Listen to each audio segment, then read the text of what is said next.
Imagine if suddenly an intense solar radiation causes a high-temperature apocalypse with a scarcity of resources. The world becomes so hot that planet Blue Star's ecosystem undergoes a drastic change overnight.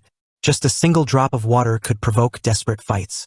In this apocalypse, water has become the most precious commodity. Yet, the protagonist of this story, Chun Xiao, not only built a safe house that boasts an enormous independent power generator, but it also features all-day air conditioning and endless supplies. And this was all because he stockpiled enough supplies to last 10 lifetimes before the apocalypse arrived. On the Luocheng pedestrian street on March 2, 2030, inside a shady high-interest loan company, Chun Xiao was asked if he really knew what it meant to borrow 5 million yuan from the Luocheng underground moneylender. The boss of the Dahal gang, Zhang Yang, lights up a cigarette in an intimidating fashion and adds that the interest rate he charges was a bit high. Scared as hell, Chun Xiao replied that he knew. But as long as Zhang Yang was willing to lend him the money, the high interest rate doesn't matter. Zhang Yang agreed to offer 5 million with a 4% daily interest rate. So Chun Xiao would have to pay back 7 million within half a year later. And although he needs to write an IOU for the 7 million, he also needed to provide a collateral of equal value. Chun Xiao immediately takes out his house property deed and tells Zhang Yang to have a look. Upon doing so, Zhang Yang feigned being a bit disappointed as he informs Chun Xiao that his house looks a bit old and would be worth 3 to 4 million at most in the current market. Inwardly, he was pleased to see a 140 square meter flat apartment being used as a high-interest collateral. Zhang Yang saw Chun Xiao as an easy prey delivered right on his doorstep. With a smirk, he then proceeds to tell Chun Xiao that the house wasn't quite enough for a $4 million loan. Panicked, Chun Xiao starts to beg for help, even agreeing to take just 4 million and mentioning that some master predicted he have good luck. Zhang Yang drops the offer to 3.5 million, thinking he's already got the gambling addict on the hook. Chun Xiao accepts immediately, thanking him and promising to pay it all back very soon. Zhang Yang lays down the final condition, thus to pay back 4.9 million in 3 months, or the house is his. Chun Xiao agrees to the terms without a problem, but he has one condition of his own. He stares down the mob boss and lays out his condition, making Zhang curious. 10 minutes later, Chun Xiao walked out of the place as he was thanked for his patronage, then told to take care. A moment later, Chun Xiao gets a notification for 3,500,000 yuan in his account. He thinks to himself what an idiot Zhang Yang was, because in 1 month, the apocalypse will hit and no one's going to be paying back any loans. Chun Xiao remembers that in his past life, a terrifying natural disaster descended upon planet Blue Star, drastically changing the entire planet's ecosystem. Intense solar radiation raised the global average temperature close to 160 degrees Fahrenheit. Humanity faced a high-temperature apocalypse that lasted for 30 days. Afterwards, monstrous creatures started popping up out of nowhere. Back to the present, Zhang Yang was delighted that Chun Xiao had dared to raise the interest rate just to disperse the money immediately. Sure enough, a gambling addict like him didn't deserve to have such a house. His subordinate gets worried and asks if it might be a trap since the house was worth over 4 million. But Zhang Yang says he's seen gamblers who would sell their own family for cash, so a house was nothing. He then orders his men to rig the casino to take the house and even sell the kid off for parts if possible. On the streets, Chun Xiao stares at his phone, still reeling about how fast the old fool practically sent the money after he jacked up the interest rate, believing he'd caught an easy prey. And apparently, Chun Xiao had taken money from every loan shark in the city and wasn't afraid of high interest rates. With a wicked smile, he thinks with the cash in hand, no one will ever be able to get it back from him. You see, when the apocalypse arrives, the earth would dry up, vegetation would wither, creatures would mutate, and the world's infrastructure would collapse. Back then, resources became extremely scarce and everyone resorted to unscrupulous means to obtain a little survival supplies. Possessing resources meant possessing supreme wealth in the middle of all that chaos. Even billionaires and celebrities begged and groveled for food and water to avoid a tragic end. But now that he's been reborn, Chun Xiao has plenty of time to prepare before the disaster strikes. While he's in a convenience store, he hears a noise and looks over to see 2 women who were talking about a legendary ice cream called the Ice Cream Assassin. It was incredibly expensive. And hearing that, Chun Xiao's face twists into an expression of pure rage. He remembers buying that expensive ice cream for her bitchy girlfriend in his previous life. Now just the memory of it makes him absolutely furious and wants to try it himself. So, he walks up to the counter and asks for 10 of every single type of ice cream the store had. The 2 girls were stunned, wondering if he can even afford it and thinking he looks pretty cool placing the order. The cashier was also in shock and asks if the customer is serious about the order. She warns him that the store only sells high-end ice creams and 10 of each would cost over 20,000 yuan. Upon hearing this, One of the women scoffs at Chun Xiao's appearance, and even promised to kowtow to him in public if he actually pays for the purchase. Chun Xiao then turns to her and asks if she's serious. Flustered, the woman even mocks him for not having the ability to make her kneel, adding that he was a loser. With a smirk, Chun Xiao says he gave her a chance, but now she's gonna have to kneel and not even a divine intervention can stop it. The bitchy redhead was furious at Chun Xiao's audacity, whereas he simply mocks her with a teasing smile. He then asks the cashier to bag everything up and shows his phone with a balance of over 2 million. The cashier was speechless and asks for permission to consult with the manager. A moment later, the manager, Fei Qi, introduces himself before Chun Xiao made him calculate the price of all the ice cream in the entire store. Delighted as hell, Fei Qi starts crunching the numbers, thinking this one customer just covered the sales for the whole month. He reports that the products on display were worth 70,000. And as for the entire stock, the total comes to 1 million. But 1 million wasn't that expensive to Chun Xiao, so he might as well empty the entire stock before the apocalypse hits. That way, he would get to enjoy such top-notch ice cream at home during the apocalypse. Chun Xiao decides to transfer a 300,000 deposit and asks for everything to be delivered to an address. Turning to the women in the store, he informs them that they can have any ice cream they want today. He introduces himself as Chun Xiao, then boldly declares his intention to pay for everything, leaving the women completely impressed. He then turns to the redhead and exempts her from his offer, but was still waiting for her to kowtow to him. Humiliated, she drops to her knees and cries, whereas Chun Xiao looks down on her with disdain. Chun Xiao asks why she had to be so pretentious when she knew this would be the final outcome. Later, sitting on a bench, he tries the ice cream and notes that the flavor really was top-notch. As he was in the middle of enjoying the bar of ice cream, a strange energy starts to radiate from him. A dimensional space appears and he realizes he can store items in there forever, keeping them perfectly fresh. With a grin, he believes that with this power, he'll be able to summon celebrities and models whenever he feels like it during the apocalypse. Surprised and excited, Chun Xiao stated that he didn't expect to be reborn with his ability too. This even made him recall several ability users who gradually awakened after the apocalypse arrives. Anyway, even though he didn't understand why he was reborn, he was fully aware that his ability would be his greatest asset going forward. Now he needs to build a secure shelter and stock up on food, weapons, and energy reserves. Sighing heavily, he thinks of the many things he's got to do. His phone then starts ringing, interrupting his thoughts about preparations. Checking the call, he sees the name Lu Wanqing and grumbles about his rotten luck. He glares at the name of the woman who left such a negative mark on his past. A memory surfaces of when Lu Wanqing appeared in his life like a ray of light right after his parents passed away. But the truth was, she was only after his inheritance and demanded an apartment and a dowry of 880,000 yuan. Lu Wanqing was a bottomless pit who drained all of his savings and even suggested selling his inheritance. He remembers how in the end, she wanted to sell his family's ancestral home just to buy an apartment for herself.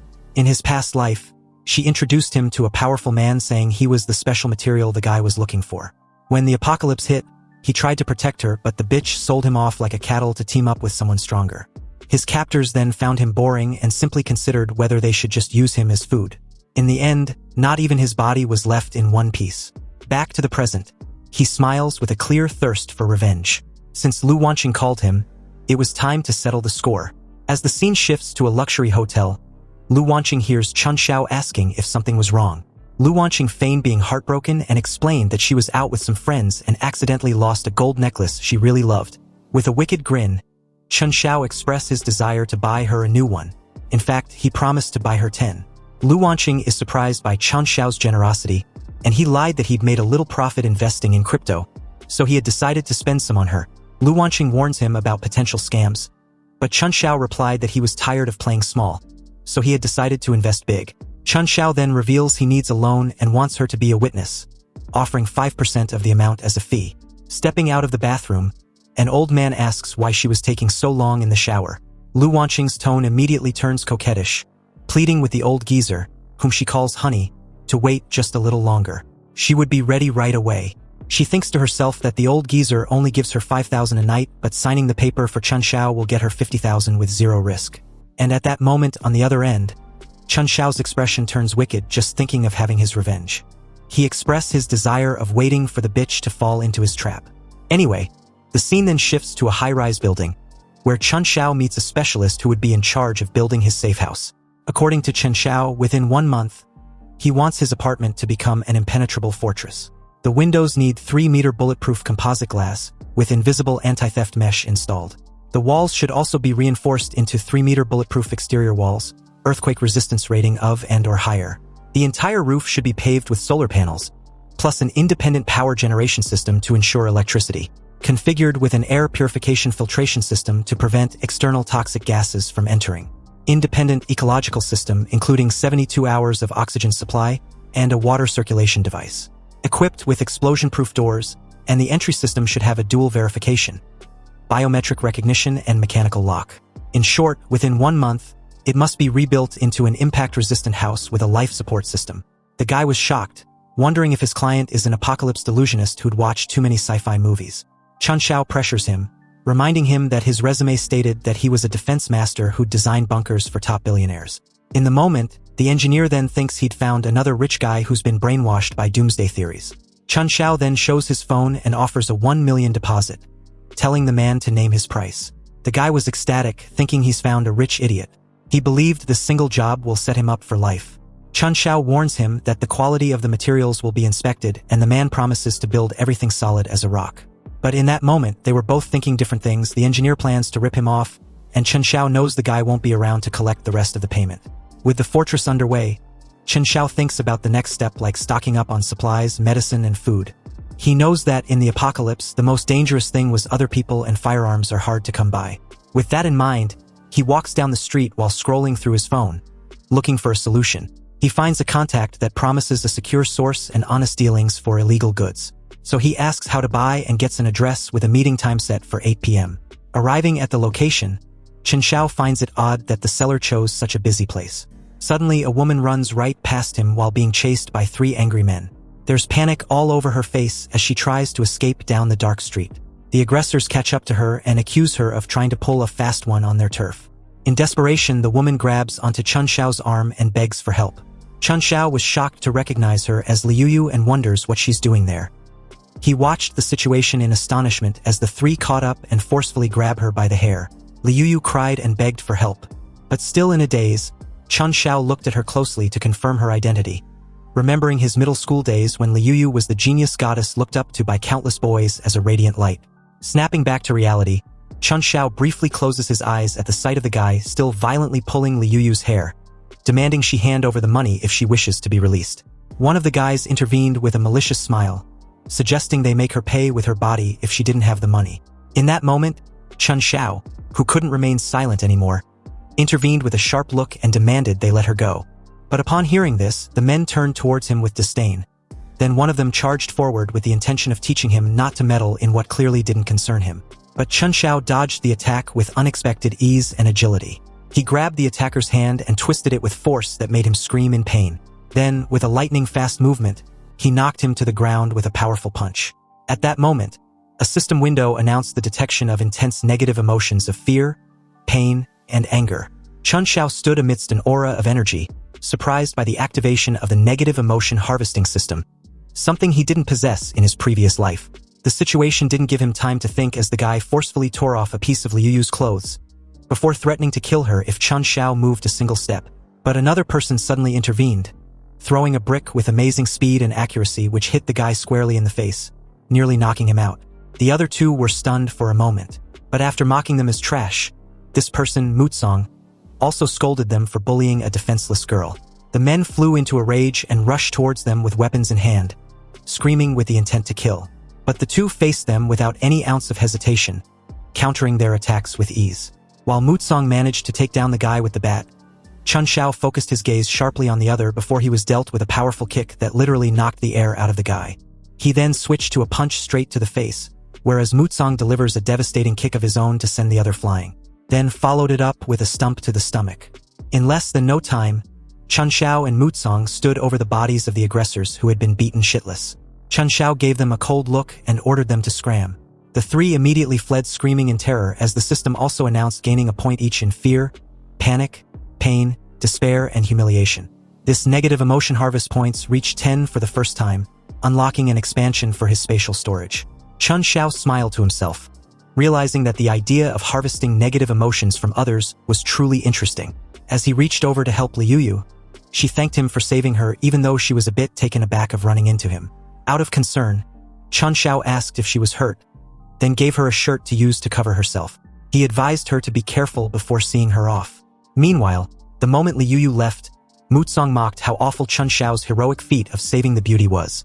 He then introduced himself and asked for Chun Xiao's. Realizing that Mutsong was the person he came to meet, Chun Xiao skipped the pleasantries and demanded they do the exchange. Mutsong was surprised that Chun Xiao was the buyer, considering the coincidence that brought them together as a stroke of fate. Mutsong tried to use a strange secret code for introductions, but Chun Xiao just stared at him coldly and straight up calls him a fool. The system immediately detected emotions of astonishment and confusion from Mutsong before Chun Xiao rectified the situation with a loud laugh, claiming it was just a joke to lighten the mood. Then he stated the password they had agreed upon. Mutsong believed it and invited Chun Xiao to follow him enthusiastically. They arrived at an isolated house, where Mutsong displayed a box containing a Russian-made pistol, praising its durability and power, while warning at the same time about the scarcity of ammunition and the need to use it wisely. Chun Xiao inspected the weapon like a pro, impressing Mutsong, who considered him as a real expert. Mutsong decides to give him a special friendship price. He also noticed that all of Chun Xiao's actions indicated he was a person with experience in this field. Chun Xiao exploited the situation intelligently, and with a cunning look, he began demanding a silencer, a warranty card, and an extra box of ammunition as a free gift. Mutsong was shocked by these requests, thinking to himself in astonishment that he was already giving him a friendship price. Mutsong flew into a rage, explaining that this was a black market where goods were sold at double the price, not a home appliance store to ask for warranties and gifts. With Mutsong's increasing negative emotion points, Chun Xiao decided to end the act and paid the money immediately. Inwardly, he was satisfied to have finally obtained everything he needed.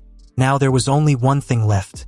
The scene shifted to a luxury hotel under the moonlight, where Lu Wanqing was waiting impatiently for Chun Xiao. When he finally arrived acting all affectionate and caring, Lu Wanqing couldn't help asking what took him so long. Her legs were getting sore just standing. Then, in a coquettish tone, she asked Chun Xiao if he was sure his plan was risk-free.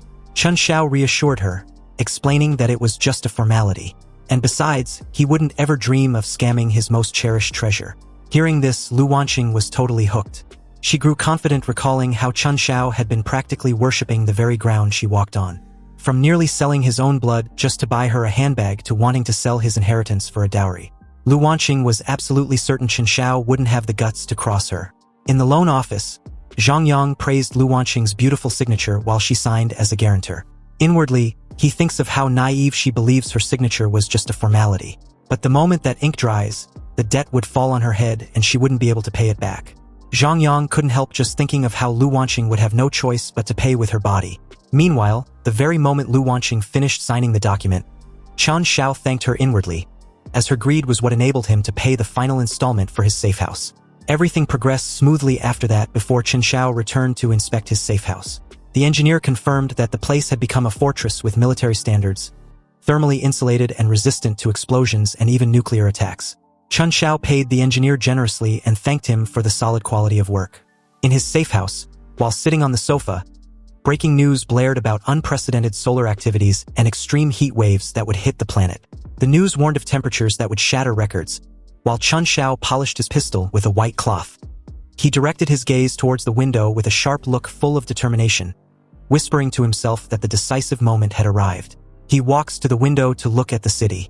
A massive burning solar flare dominates the sky, bathing the world in a terrifying fiery light as the catastrophe begins. On the television, a news anchor reports a massive solar flare has hit Earth. She warns of extreme global temperatures reaching 45 degrees Celsius and advises people to stay inside. The heat is immediate and oppressive.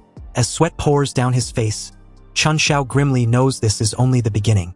The entire city is scorched by a blinding light as the massive sun turns the metropolis into an oven. Civilians are already suffering. One woman splashes water on her face, trying to cool her burning skin. Drenched in sweat, she leans over her balcony, complaining that the weather is killing her and wondering how long it will last. On the street, a chubby shop owner in a floral shirt uses a megaphone.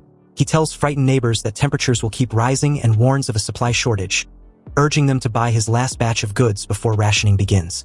The owner wipes sweat from his forehead. He isn't worried about the disaster. He just grins, thinking the heat wave is a perfect chance to make a fortune. A group of women approaches his stall, asking him to lower the high price of his watermelons. One of them crouches to inspect the fruit. The shop owner looks down at her with a lecherous expression, clearly more interested in her body than the sale. Leaning forward with a creepy smile, he tells the woman that if she buys 2 melons, he'll give her a discount and a free pack of tissues.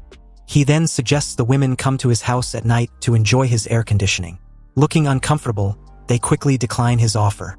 Undeterred, he leans uncomfortably close to the woman's face, pressuring her to buy now since there might be no food for sale tomorrow. However, his attitude shifts when 2 men ask for a lower price on water. He angrily points at them, shouting that he runs a small business and allows no bargaining. As the greedy boss carries away a box of supplies, he is unaware of Chun Xiao watching him from the shade with a cold, silent gaze. Chun Xiao stares coldly, his eyes narrowing as he recognizes the shop owner as Li Dafu. The encounter triggers a painful memory from his past life of a humiliating moment in this very store. He remembers Li Dafu shouting to a crowd, accusing a younger Chun Xiao of theft and claiming to have caught the poor kid red-handed. Li Dafu twists young Chun Xiao's arm. When the boy explains he only picked up a fallen item, Li Dafu mocks him, refusing to believe it and demanding payment. In his memory, the crowd of bystanders judges him, gossiping about his upbringing and assuming his silence is an admission of guilt. Overwhelmed and terrified, young Chun Xiao weeps and stutters that he didn't steal, but no one believes him. Now Chun Xiao stands stoically in the shop, the room's silence a stark contrast to his noisy memories. He notices a price tag on a shelf. A simple pack of onion potato chips costs an outrageous 50 yuan, marked as a manager recommendation. Chun Xiao picks up the bag and sarcastically asks Li Dafu if the chips are made of gold or prevent heat stroke for such a high price. Sweating profusely, Li Dafu turns around with an annoyed look. Chun Xiao's system activates, notifying him he has harvested disdain of 3 points from the shop owner. Losing patience, Li Dafu snatches the chips from Chun Xiao, yelling at him to get lost if he can't afford them. The system chimes, detecting 6 points of irritation. Unfazed, Chun Xiao smirks. He leans in, taunting the boss about hoarding treasures, and ominously warns him to watch out for thieves. Li Dafu stops, confused by the threat. Li Dafu explodes with rage, pointing at Chun Xiao. He demands to know who he is cursing and threatens him, asking if the heat has driven him insane. However, Chun Xiao remains calm. He asks if Li Dafu has recently suffered from insomnia, night sweats, and weak knees. Caught off guard, Li Dafu's anger fades, and he admits that he has. Li Dafu grows anxious, wondering aloud if bad feng shui in his warehouse is causing his problems. Chun Xiao leans in close and grabs the shopkeeper's face. He gravely declares that Li Dafu's yin tang is dark, a terrible omen. Suddenly, Chun Xiao viciously slaps Li Dafu across the face, sending the man spinning with unfocused eyes. Chun Xiao rubs his chin, diagnosing the man with a deficiency. Enraged, Li Dafu recovers and tries to kick Chun Xiao, screaming that his whole family has a deficiency. Chun Xiao easily evades the attack. While Li Dafu fumes, Chun Xiao casually grabs a lollipop and mockingly advises him to watch his health, warning that anger is harmful. As he leaves, Chun Xiao tosses a coin, coldly predicting Li Dafu might die young if he isn't careful. Li Dafu is left trembling with rage. The coin hits the floor with a metallic clink. Immediately, the system glows red, notifying Chun Xiao that he has harvested a huge amount of negative emotion. Anger plus 20, from the furious shopkeeper. Several hours later, a black cat runs past the dark supermarket entrance. Chun Xiao stands before the glass doors, reflecting on his past life. He remembers swallowing his anger when bullied and vows that in this life, he will get everything back with interest. A sinister look crosses his face as he checks his system. The emotions harvested from Li Dafu are just enough for a spatial expansion of his storage. Chun Xiao acts immediately. Using the harvested negative emotions, he upgrades his ability, expanding his spatial storage by another 200 cubic meters. He raises his hand, and a swirling black void manifests in his palm, ready to devour everything in its path. A confident smile plays on his lips as he prepares his revenge. The next day, birds chirp peacefully outside the shop. Still recovering from their confrontation, Li Dafu walks toward his store, unaware of what awaits him. Nearby, Chun Xiao watches from the bushes. Suddenly, Li Dafu freezes, his jaw dropping as he looks through his supermarket's glass doors. He stumbles inside and stands paralyzed in the middle of the room. The reality hits him. The shelves, once stocked with overpriced goods, are now completely empty. Every item has vanished, leaving the metal racks bare. Li Dafu's face darkens with rage. His mind races, wondering where his goods have gone. Unable to contain his fury, he grabs his head and screams, demanding to know who robbed him. In his safe house, Chen Xiao watches a live video of Li Dafu's breakdown. The system notifies him that Li Dafu's suffering has generated 66 negative emotion points. Chen Xiao calmly sips a cold soda. He smiles with satisfaction as he watches his enemy suffer, enjoying his petty but satisfying revenge. Back at the store, the chubby bastard continues to scream for the thief to show up and return his stock. In a fit of rage, he kneels onto the empty floor, completely out of control as he cries bitterly. The crowd outside gossips, thinking he's just faking it to raise his prices. Two women then comment that they heard rumors about a mysterious shadow the night before. Upon hearing this, Li Dafu panics, and the system collects all his fear and suspicion. In the middle of the crowd, Chen Xiao eats a chip and thinks the emotion farming is going great. He savors a potato chip with a victorious smile on his face, enjoying his revenge. His eyes glow red as he decides to add a little more fuel to the fire. So he walks past the vendor on the floor, loudly munching on the chips on purpose. The product's packaging is the same as the one that was stolen, making everything even more suspicious. Faced with this, Li Dafu recognizes the packaging instantly and yells that the product is his. Chen Xiao then repeats the same taunt from before about the absurd price of the chips. With a smirk, he reminds the vendor that hoarding too many treasures can end up attracting thieves. Li Dafu loses his patience and grabs Chen Xiao, accusing him of stealing his entire stock. Chen Xiao remains calm and faces the merchant's fury. While being held by the chubby bastard, Chen Xiao asks if he has any proof for the accusation. He even warns that making accusations without proof can lead to serious consequences. Chen Xiao mocks him, saying the store is sparkling clean and offers him the rest of the chips. Li Dafu's rage explodes, and the system collects another 18 negative emotion points. Chen Xiao then plays to the crowd, saying that other stores sell the same chips too. The crowd starts to have doubts, and the vendor wonders how the kid got so bold all of a sudden. He proposes a bet if they don't find anything stolen. He gets to keep Li Dafu's generator. The merchant accepts instantly, wanting to see just how far Chen Xiao's audacity goes. As Li Dafu leads everyone to Chen Xiao's house, the cunning young man was already daydreaming about the generator. But when they arrive, everyone is shocked by the luxurious building where the young man lives. Dumbfounded by so much luxury, Li Dafu wonders how Chen Xiao managed to get so rich. He then continues the search and finds a closet full of expensive and very chic clothes. The vendor opens the fridge and sees it's packed with cakes and seafood. His search leads him to a safe, where he finds a stack of gold bars and is left in shock. Now exhausted, Li Dafu hasn't found anything, and Chen Xiao provokes him, asking if he wants to tear up the floorboards. Embarrassed, Li Dafu tries to leave, but Chen Xiao stops him, and the system collects his shame. With that, Chen Xiao grabs him by the shirt and reminds him about the bet they made over the generator. In front of everyone, Chen Xiao pressures the merchant to honor their agreement. Li Dafu tries to back out, but Chen Xiao reminds him of the false accusation, and the system detects impatience. Because of this, the crowd starts to criticize the chubby vendor for not keeping his word and being dishonest. Furious with the situation, Li Dafu tries to punch Chen Xiao, but the attack was utterly useless. Chen Xiao catches the attacker's hand in midair with a strength that makes him wince in pain. From there, he twists Li Dafu's arm, throwing him to the ground as he screams in agony. Then, the system chimed in with 70 points after detecting negative emotion of pain. Faced with this unbearable pain, Li Dafu finally gives in and agrees to move the generator now.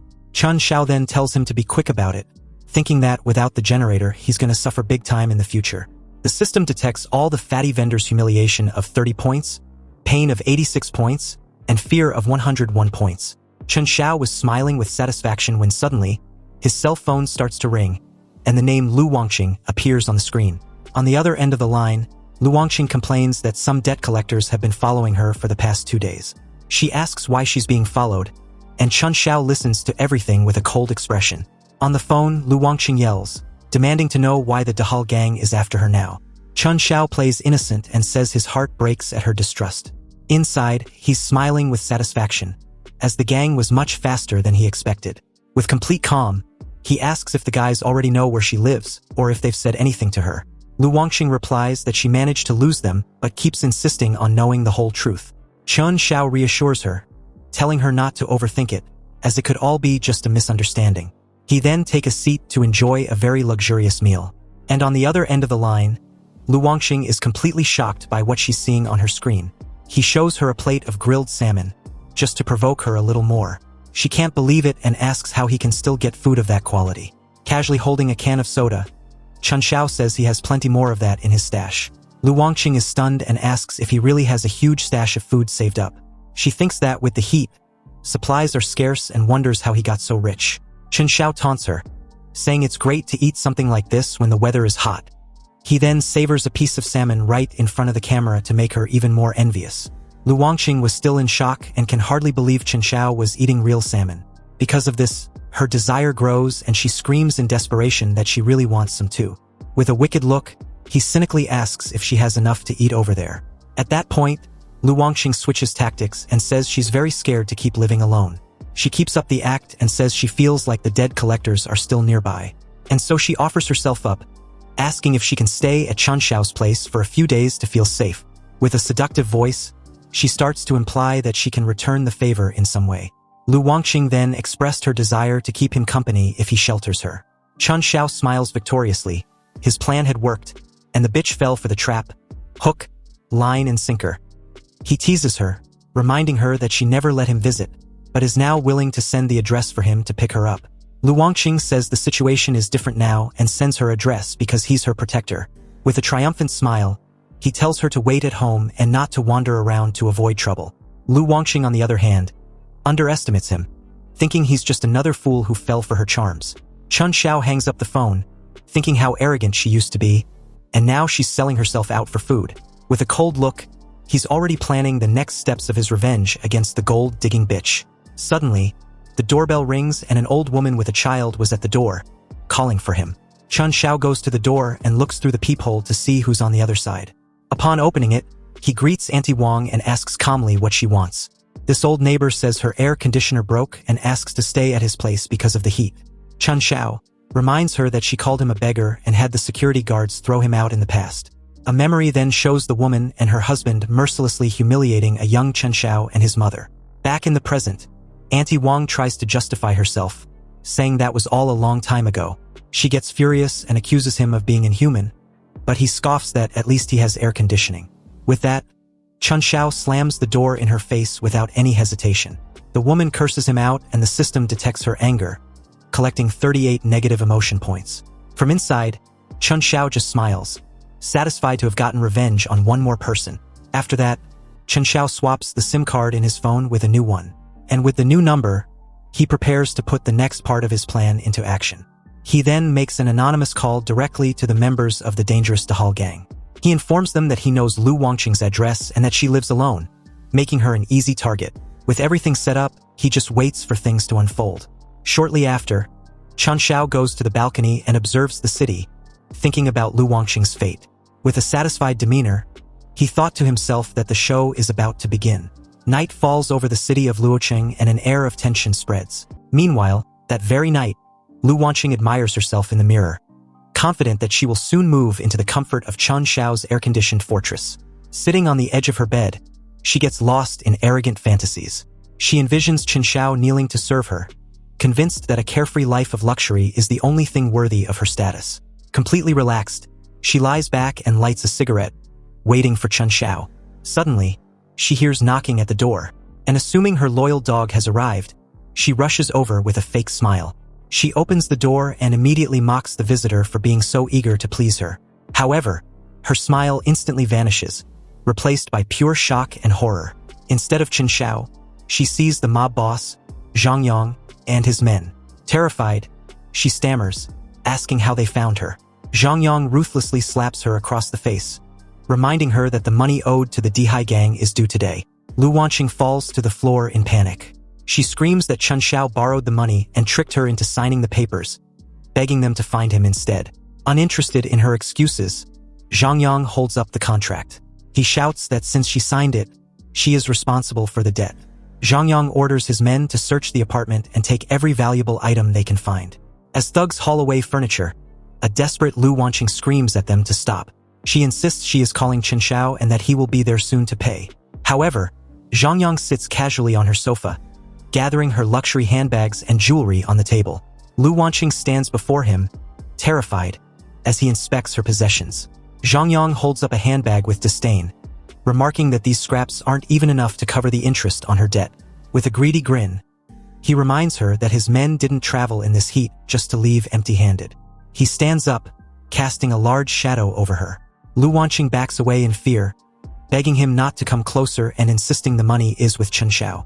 Zhang Yang maintains a cruel smile, enjoying the situation. Panicking, Lu Wanqing tries to bargain by revealing Chen Xiao has a stockpile of supplies. She urges them to wait as he is coming to pick her up soon. She dials Chen Xiao's number, but an automated voice says it is unavailable. Sweat runs down her face as she listens to the recording. She stares at her phone screen, watching the call go unanswered. Her face pales as she realizes the truth. She stammers that no one is answering, completely losing her composure. A look of pure panic fills her eyes, wondering how this could happen. Desperate to keep the gang at bay, she forces a trembling smile. She tries to convince them that he is just busy and promises to call him back immediately. Zhang Yang loses patience and reveals the cruel truth. She is stupid for not realizing Chen Xiao tricked her into signing the debt so he could escape. Lu Wanqing stands frozen, pale with shock as she realizes she has been completely betrayed. Zhang Yang suddenly grabs her ruthlessly by the hair. Screaming in pain, Lu Wanqing tries to save herself, shouting that he needs to find Chen Xiao because he has the valuable supplies. Ignoring her screams, Zhang Yang drags her across the room towards the bedroom. The bedroom door slams shut with a heavy thud. On the floor outside, Lu Wanqing's shattered phone lies abandoned as her screams grew louder. Meanwhile, Chen Xiao sits comfortably in his fortified, air-conditioned safe house. Holding a glass of wine, he thinks about Lu Wanqing, satisfied that she is finally experiencing the misery he arranged for her. Outside, the city is dark, but his apartment remains a lone beacon of light and safety. Back in Lu Wanqing's apartment, the deed was done. Zhang Yang sits on the edge of the bed with his back turned, shirtless. Lu Wanqing is curled up on the bed, sobbing. Zhang Yang grabs a cup of coffee, interested by Lu Wanqing's desperate pleas. He leans in, forcing her to look at him, and demands she repeat exactly what supplies Chen Xiao has. Gasping as he grips her throat, Lu Wanqing frantically lists Chen Xiao's luxuries: air conditioning, ice drinks, and piles of food. She cries that he has everything. She emphasizes the amount of supplies, hoping this information will spare her further pain. Zhang Yang's eyes narrow with curiosity. He looks down at her. He tells her that although she has nothing left, she has pointed him toward the right target. Satisfied, Zhang Yang tosses her onto the bed. He realizes he has found a big fish, and that targeting Chen Xiao is the new priority. He stands over the sobbing woman with a greedy smile, planning how to take Chen Xiao's fortress. He orders his gang to leave, ready to move on to their next target. The door closes, leaving the apartment silent and destroyed. Alone in the dark, Lu Wanqing curls up, covered in bruises. Her tears turn to pure hatred. Shaking with fury, she curses Chen Xiao, vowing he will die a horrible death for tricking her. Outside, the city lights flickered one after another as the temperature still remained unbearably high.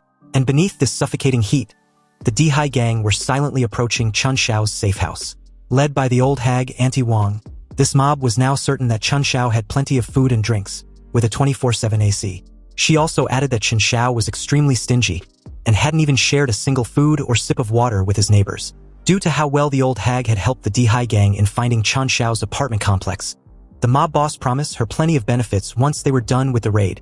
Auntie Wang was quick to thank Brother Zhang for his generosity, stating in a fawning gesture that it was no wonder he was a big boss. Inwardly, she was already picturing Chen Xiao on his knees, crying and begging the Dihai gang to spare his life, while promising to do whatever Auntie Wang wanted. A sly grin spread across her face as she genuinely believed it was a done deal, and she was only there to see just how arrogant Chen Xiao can be this time around. With just a road crosswalk distance between the mob and Chen Xiao's apartment complex, Brother Zhang suddenly had a thought and suspected Chen Xiao to be up to no good. He instructed 2 of his men to take the lead. So, with this order, the blonde of the 2 guys charged in with his wooden bat, intending on kicking the door down. But the very moment he crossed the road and stepped onto the apartment's land, he was zapped with a high-voltage electricity. Brother Zhang's intuition proved to be spot-on as the guy suddenly dropped his wooden bat after tensing up abruptly. Unaware as to why the blonde suddenly cramped up and dropped to the ground, 2 guys rushed in to help. But the very moment they grabbed hold of him, they too also got hit with the shock and began to spasm. The electrocution persisted as they wailed and cried for help, their bodies gradually beginning to char. This sent the rest into a state of utter disbelief and total confusion, especially Auntie Wang. She couldn't comprehend when Chen Xiao had installed such fatal countermeasures. Brother Zhang, on the other hand, couldn't even think of what to do next. Then, to their bewilderment, the PA system on top of the apartment complex was suddenly turned on. And as they average a dumbfounded negative emotion of 3 points, Chen Xiao began singing through the PA system, enjoying the agony of the 3 guys who were still being electrocuted. It was then that the rest finally saw the visible sparks of electricity on the ground ahead. Right on cue, the system began harvesting their negative emotions of shock, panic, and speechlessness, totaling them at 103 points. Inside, Chen Xiao watched everything through his live footage, and even teased them for not having the shittiest luck like the 3 guys. But if they're still not convinced, they can just step a foot onto the protective electric grid. Brother Zhang yells for Chen Xiao to cut the crap and pay back the debts he owes. It was a matter of principle, so if he returns the money, they can call it even and depart on good terms. Auntie Wang also chimed in, pointing out that Chen Xiao had money to renovate, but is refusing to pay his debts. She then questioned if this was how Chen Xiao's parents raised him.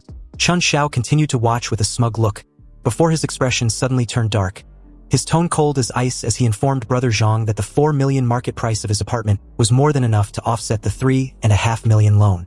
And since Brother Zhang had the deed, his debts was settled. As for Lu Wanqing's debt, it had nothing to do with him, so he should go find her.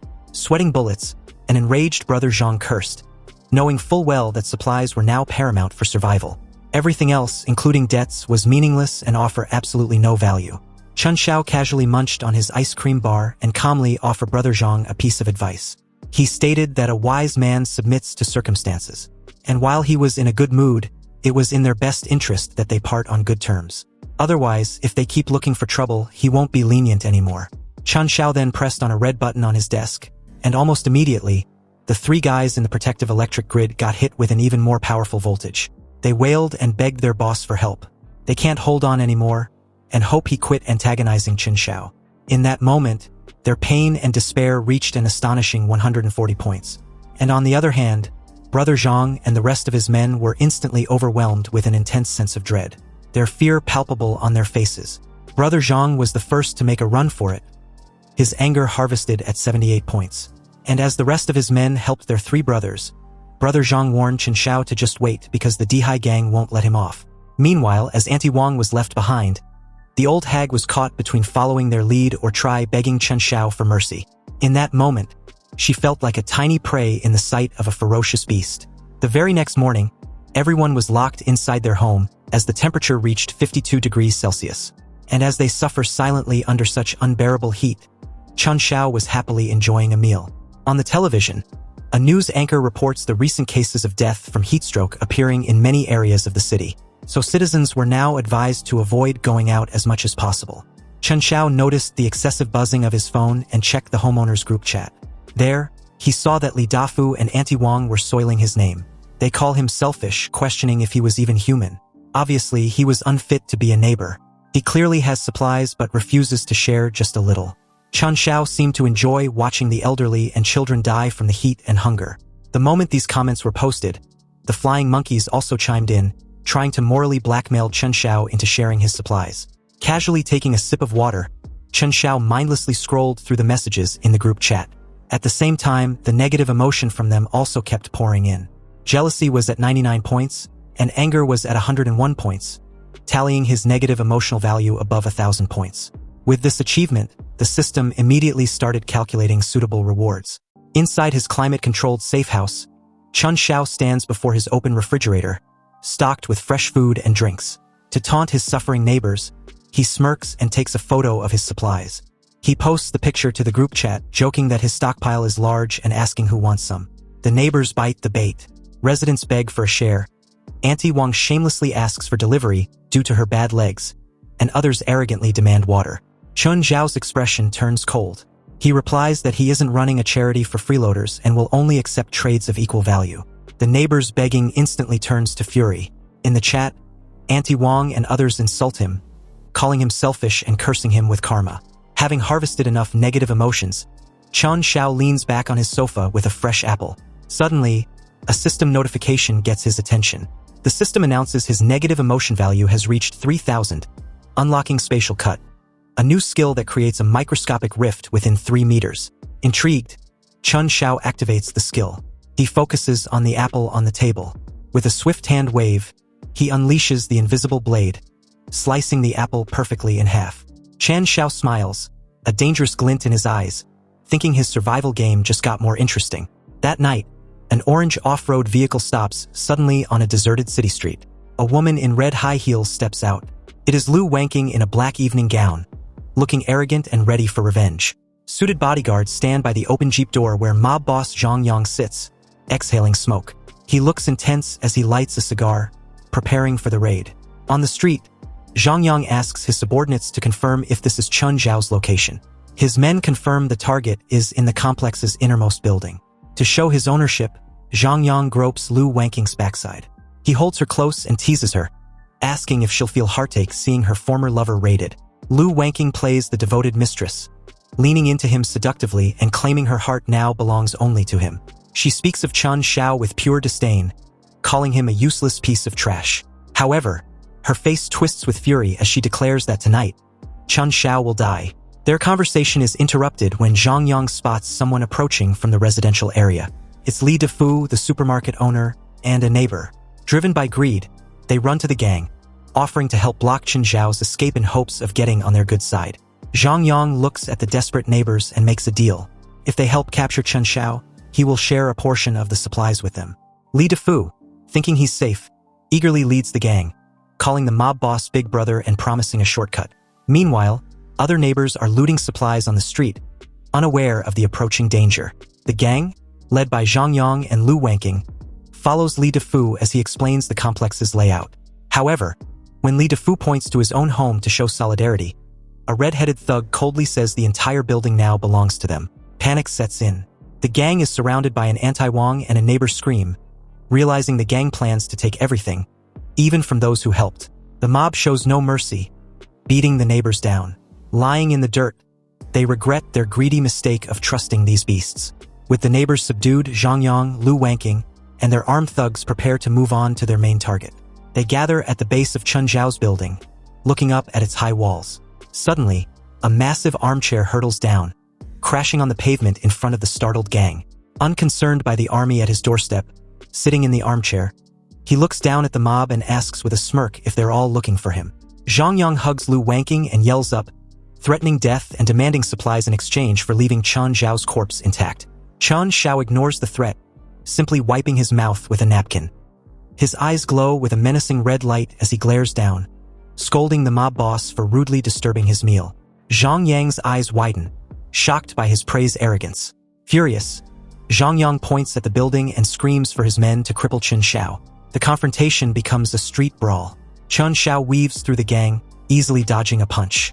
Focused, he charges into the group, grabs a thug by the head, and ruthlessly smashes him into the ground. A muscular, mohawked thug leaps into the air, swinging a spiked flail. Chan Xiao anticipates the attack, sidesteps as the weapon hits the pavement, and counters with a powerful kick to the thug's jaw. Seeing his comrades fall, another gang member unsheathes an axe. He lunges with a deadly swing, but Chun Xiao remains calm, activating his spatial segmentation skill to intercept the blade. Suddenly, the fight is interrupted as a yellow canister lands right next to Zhang Yang and Lu Wanking. It detonates instantly, filling the street with a massive cloud of white smoke. Coughing, Zhang Yang realizes it's tear gas. Fearing a trap from a hidden accomplice, he orders his gang to retreat immediately. Inside the thick smoke, Chun Xiao casually dodges a final blind swing from a thug's axe. He spots a figure leaning against a building. The stranger comments on the trouble Chun Xiao caused, but admits his fighting skills are impressive. Chun Xiao glares at the man suspiciously, demanding to know why he's there. The figure steps forward, revealing he is Mu Chong, the arms dealer in the floral shirt. Tossing a gas canister, he asks if Chun Xiao is still interested in guns, claiming he has good merchandise. Mu Chong stares enviously at Chun Xiao's cooler box, amazed he has ice water in this heat. Chun Xiao gives him a bottle of water, but asks why he's so far from his own territory. Mu Chong explains that a rival, Lu Haifeng, has been stealing his business, and he was tracking his men. He admits he followed the rival's men here and was surprised by Chun Zhao's large stockpile, assuming he has special supply channels. Hearing this, Chun Zhao's eyes narrow with alertness. He turns sharply, demanding what Mu Chong is implying. Mu Chong quickly reassures him, clarifying he wants to propose a partnership, not pry. He reveals Lu Haifeng has a massive stockpile of purified water. He suggests Chun Xiao extract it, they store it here, and Mu Chang will sell it. Chun Xiao contemplates the offer in the dark, knowing rising temperatures will make water more valuable than money. He agrees to cooperate, leaving Mu Chang in pure shock. Chun Xiao demands a 9-to-1 profit split. Outraged, Mu Chang shouts that it's robbery. The system notifies Chun Xiao he has harvested a strong emotion of shock. Unmoved, Chun Xiao turns to walk away, saying there's nothing to discuss if Mu Chang isn't willing. Desperate, Mu Chang abandons his dignity and clings to Chun Xiao's leg, begging for an 8-2 split so he can eat. With tears streaming down his face, Mu Chang realizes Chun Xiao can't be swayed and must have a powerful trump card. Satisfied with his dominance, Chun Xiao sips his drink and agrees to the 8-2 split. However, he adds a condition. He gets first pick of all future goods, and Mu Chang sells what's left. Resigned, Mu Chang sighs and agrees. Chun Xiao takes command, ordering Mu Chang to first scout the target's layout and personnel. Later, the two overlook a massive industrial complex. Mu Chang explains it's Lu Haifeng's stronghold, with the front used for trading resources. The place is heavily guarded by men with shotguns on patrol. Mu Chang reveals a darker side of the stronghold, pointing to women captured to provide special services for the leaders. A guardman handles one woman, Lu Wanqing, who is now a prisoner after her betrayal. She looks terrified and helpless in a red dress.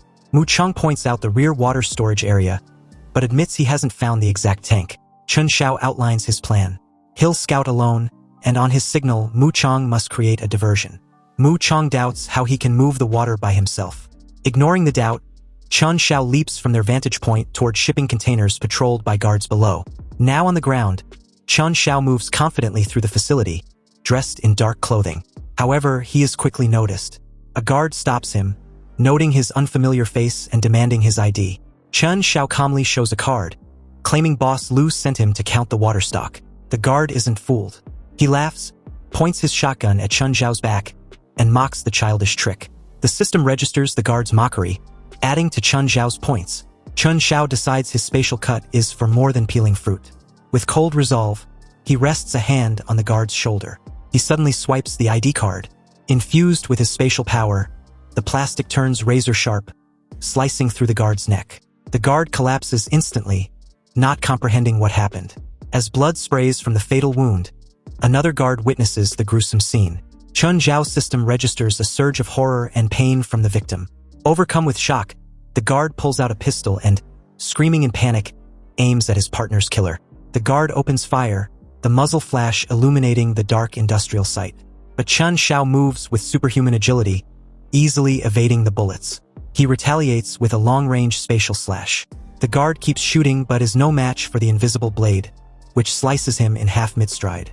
The system notifies Chun Xiao he has harvested massive fear and despair points. Gunfire shatters the stronghold's silence.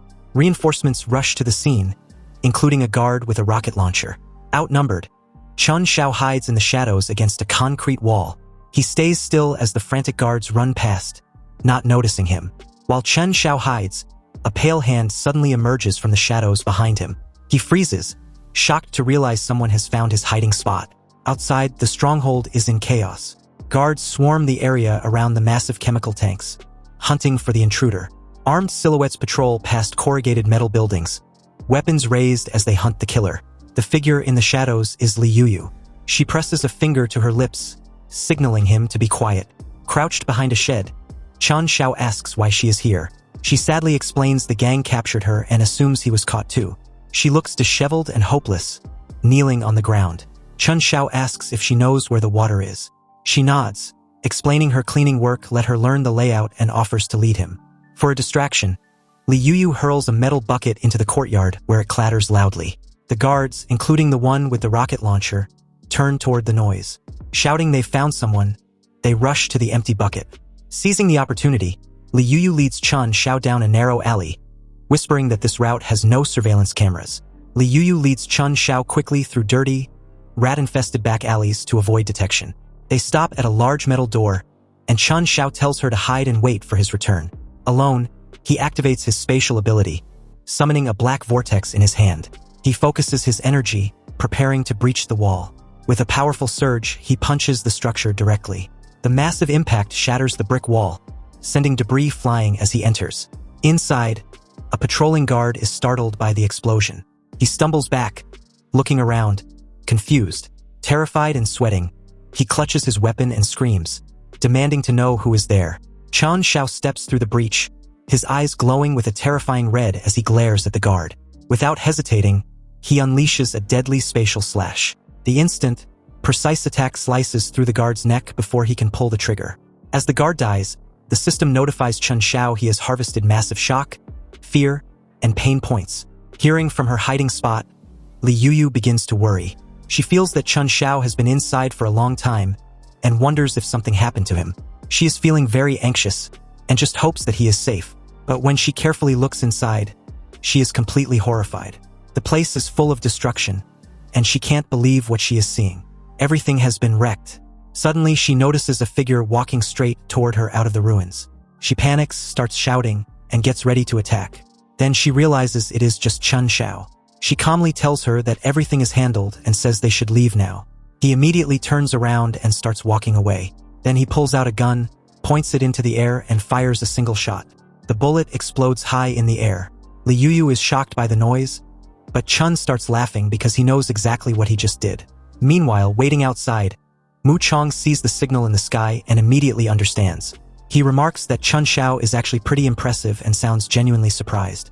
He then begins his own part of the destruction plan. He throws several prepared fire bottles onto the ground, causing chaos and explosions all over the place. The entire area quickly bursts into flames. People start shouting about the fire and rush around desperately trying to put it out. Just as they planned, everyone is completely distracted by the chaos. With the fire spreading, Chen Xiao and Li Yuyu easily move deeper into the other areas. Li Yuyu points the way, explaining that the alley ahead will lead them to the outskirts of the south gate. As they keep moving forward, another woman suddenly rushes up from behind and calls out to Chen Xiao, begging him to take her with them. It is Lu Wangqing. Chen Xiao turns around and recognizes her immediately. She pleads with him again, saying they used to be lovers, and asks him to take her for the sake of their past relationship. She moves closer and promises that if he takes her away from this place, she won't even blame him for using her name to take out loans in the past. Chen Xiao responds coldly, telling her that she really doesn't understand the situation at all. In his cold tone, Lu Wangqing breaks down and starts crying. She sobs that the gang forces her to work every day, making her service old men. She explains that if she resists, they beat her, and if she tries to run away, they catch her and drag her back. She cries that she has nowhere else to go and begs Chun to let her live with him, promising she will do absolutely anything he wants. Chen Xiao looks at her and reminds her of everything she did. He asks if she ever thought about this day when she laughed at him for being poor, called him a simp, slept with old men behind his back, and even led Lu Haifeng to try and kill him. After hearing this, Lu Wangqing becomes truly terrified. In that moment, she finally realizes that the things she has done are completely unforgivable. Chen thinks even deeper. He recalls his past life and wonders. When she dismembered him back then, did she ever imagine a day like this would come? She did too many horrific things to him, and there is no way he can forgive her, no matter what she says now. He forces himself to keep his emotions under control because he cannot allow history to repeat itself. Chun coldly pushes her aside and tells her that her acting is still just as bad as ever. He then turns to Lu Yu and says they should keep going. Lu Yu glances at Lu Wangqing lying on the ground and silently hopes she learns a lesson from this, and never becomes a person like her. At that moment, Lu Wangqing suddenly snaps. She screams that if Chun won't let her live, then she won't let anyone have it easy either. Immediately, a system notification pops up. Detected intense negative emotion, hatred, pullings 999. The number goes completely off the charts.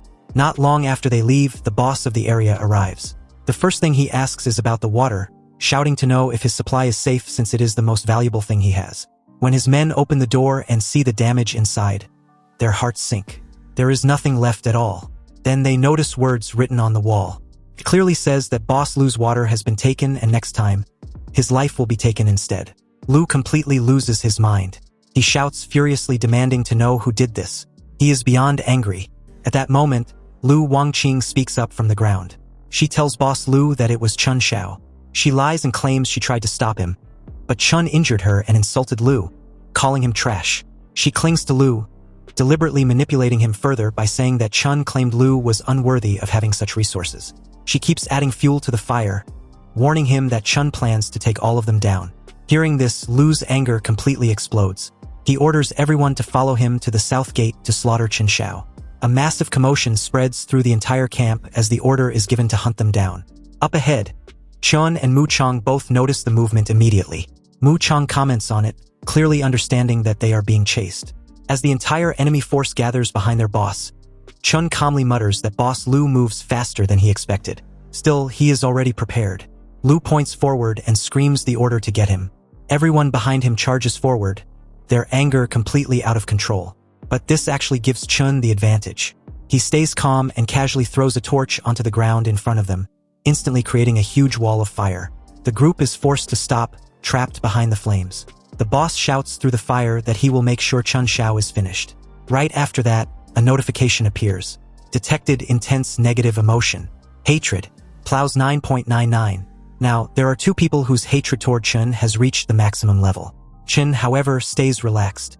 He sarcastically thanks Boss Lu, noting that he will gladly take these emotion points to become stronger and earn even more in the future. Then, another notification pops up. Ding. Negative emotion points reached 3,000. Unlock new skill, Spatial Barrier. Inside the cozy shelter, Chun Xiao is busy hosting a small celebration. Mu Zeng laughs loudly, saying that what happened earlier was absolutely awesome. He bets that old dog Lu is probably tearing his own place apart in rage right now. They sit around the table, enjoying a spread of insanely delicious dishes. They party without a care in the world, completely ignoring the deadly heat wave raging outside. The food looks so incredible that just seeing it would make anyone want to join in. It's the kind of feast you want to dig into immediately, but sadly, unless you are sitting right there, you can only imagine the taste. Seeing all of this, Lu Yu sincerely thanks Chun Xiao. She tells him that if he hadn't saved her, she doesn't know how much longer she would have been stuck in that hellhole. She is extremely grateful and feels ready to do anything to repay him. She even offers to handle the cooking, saying she knows how to make all kinds of food and just wants to make him happy since she knows guys usually love a good home-cooked meal.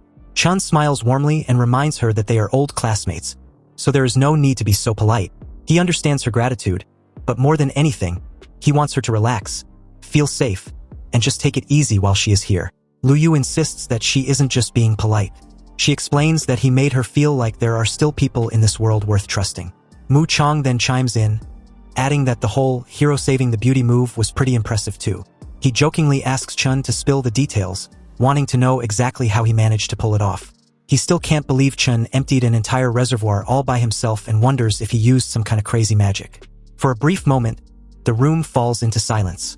Chun simply replies that he has his ways. He tells Mu Chong that instead of worrying about the how, he should focus on figuring out how to safely sell that much water. Hearing this, Mu Chong freezes for a second, realizing Chun is right. Selling that amount of water without exposing where it came from won't be easy at all. Chun then casually asks Lu Yu about her life after junior high, mentioning that he never really heard any news about her after they graduated. Lu Yu hesitates for a moment, then explains that her family ran into serious trouble shortly after graduation. She adds that her parents went missing around the same time. As she speaks, the bad memories overwhelm her, and she starts to feel panic rising again. Still, she pushes through the fear, knowing that Chun deserves to know the truth. But just as she is speaking, flames suddenly begin to rise around the perimeter. They can't believe their eyes. Mu Chong looks out the window and blurts out that the whole place is on fire. The fire is completely out of control. It is obvious that the people who lost their water supply either want it back or want everything destroyed. As the flames erupt violently, Chen, Mu Chong, and Liu Yu all stare outside in shock. The fire is massive. Amidst the chaos, they can see people outside suffering in the heat. One person outside is holding a child, screaming desperately for help and begging someone to save the kids. Mu Chong suddenly realizes what is happening. He says Lu Haifeng must be behind this, and wonders if that bastard is really trying to burn everyone to death. Liu Yu anxiously asks if they should go out and do something. Chen, however, remains lost in thought. He realizes that Lu Haifeng is trying to use morality and innocent lives as a trap to bind him. He thinks it is pointless because he has long passed being the naive do-gooder from his past life, the one who got strangled to death just for trying to save everyone. Outside, Lu Haifeng shouts for Chun Xiao to come out. He threatens that if Chun doesn't show himself, he will burn the entire area to ashes just to see how long Chen's so-called iron turtle shell can last. One of Lu's underlings quickly flatters him, saying the boss is wise as always. He adds that if the fire keeps spreading, even if the people inside don't burn to death, the smoke will definitely finish them off. Lu enjoys the spectacle. As the fire grows bigger and bigger, his mood gets better and better. In his mind, He thinks that this is exactly what happens when someone dares to fight against him. The flames continue to rise higher, and nearby buildings start collapsing, which only fuels the fire even more. Inside the shelter, Mu Chang starts to panic. He says they can't just stay inside like this. He warns that the heat will conduct through the walls, and even if they don't burn, they'll either be roasted alive or suffocate from the lack of oxygen. Chun just smiles calmly. He already has a plan. He thinks to himself that in a high-temperature apocalypse, he would never be stupid enough to skip installing the highest-grade fire protection system in his safe house. He prepared for this exact scenario long ago. He even has random old PCs running the defense software, utilizing every piece of tech he has. Inside, he calmly presses a red button on his console. Normally, when someone presses a big red button, things are about to go very wrong. But this time, it is the opposite. Outside, hidden devices activate and immediately begin spraying fire control grenades. They work like massive fire extinguishers, releasing thick, suppressant smoke across the area. As the white smoke spreads, the flames rapidly die down. Mu Chang stands there in disbelief, completely stunned by the sight. He yells out, "Holy crap, it's nanograde aerogel." He can't believe Chun could get his hands on something like that. He says this stuff is straight up military grade and asks if Chun robbed an army base or something. Lu Yu is also completely stunned, watching the fire vanish before her eyes. As the fire starts dying down, the boss outside grows more and more frustrated. He snorts and claims this is just a desperate death struggle.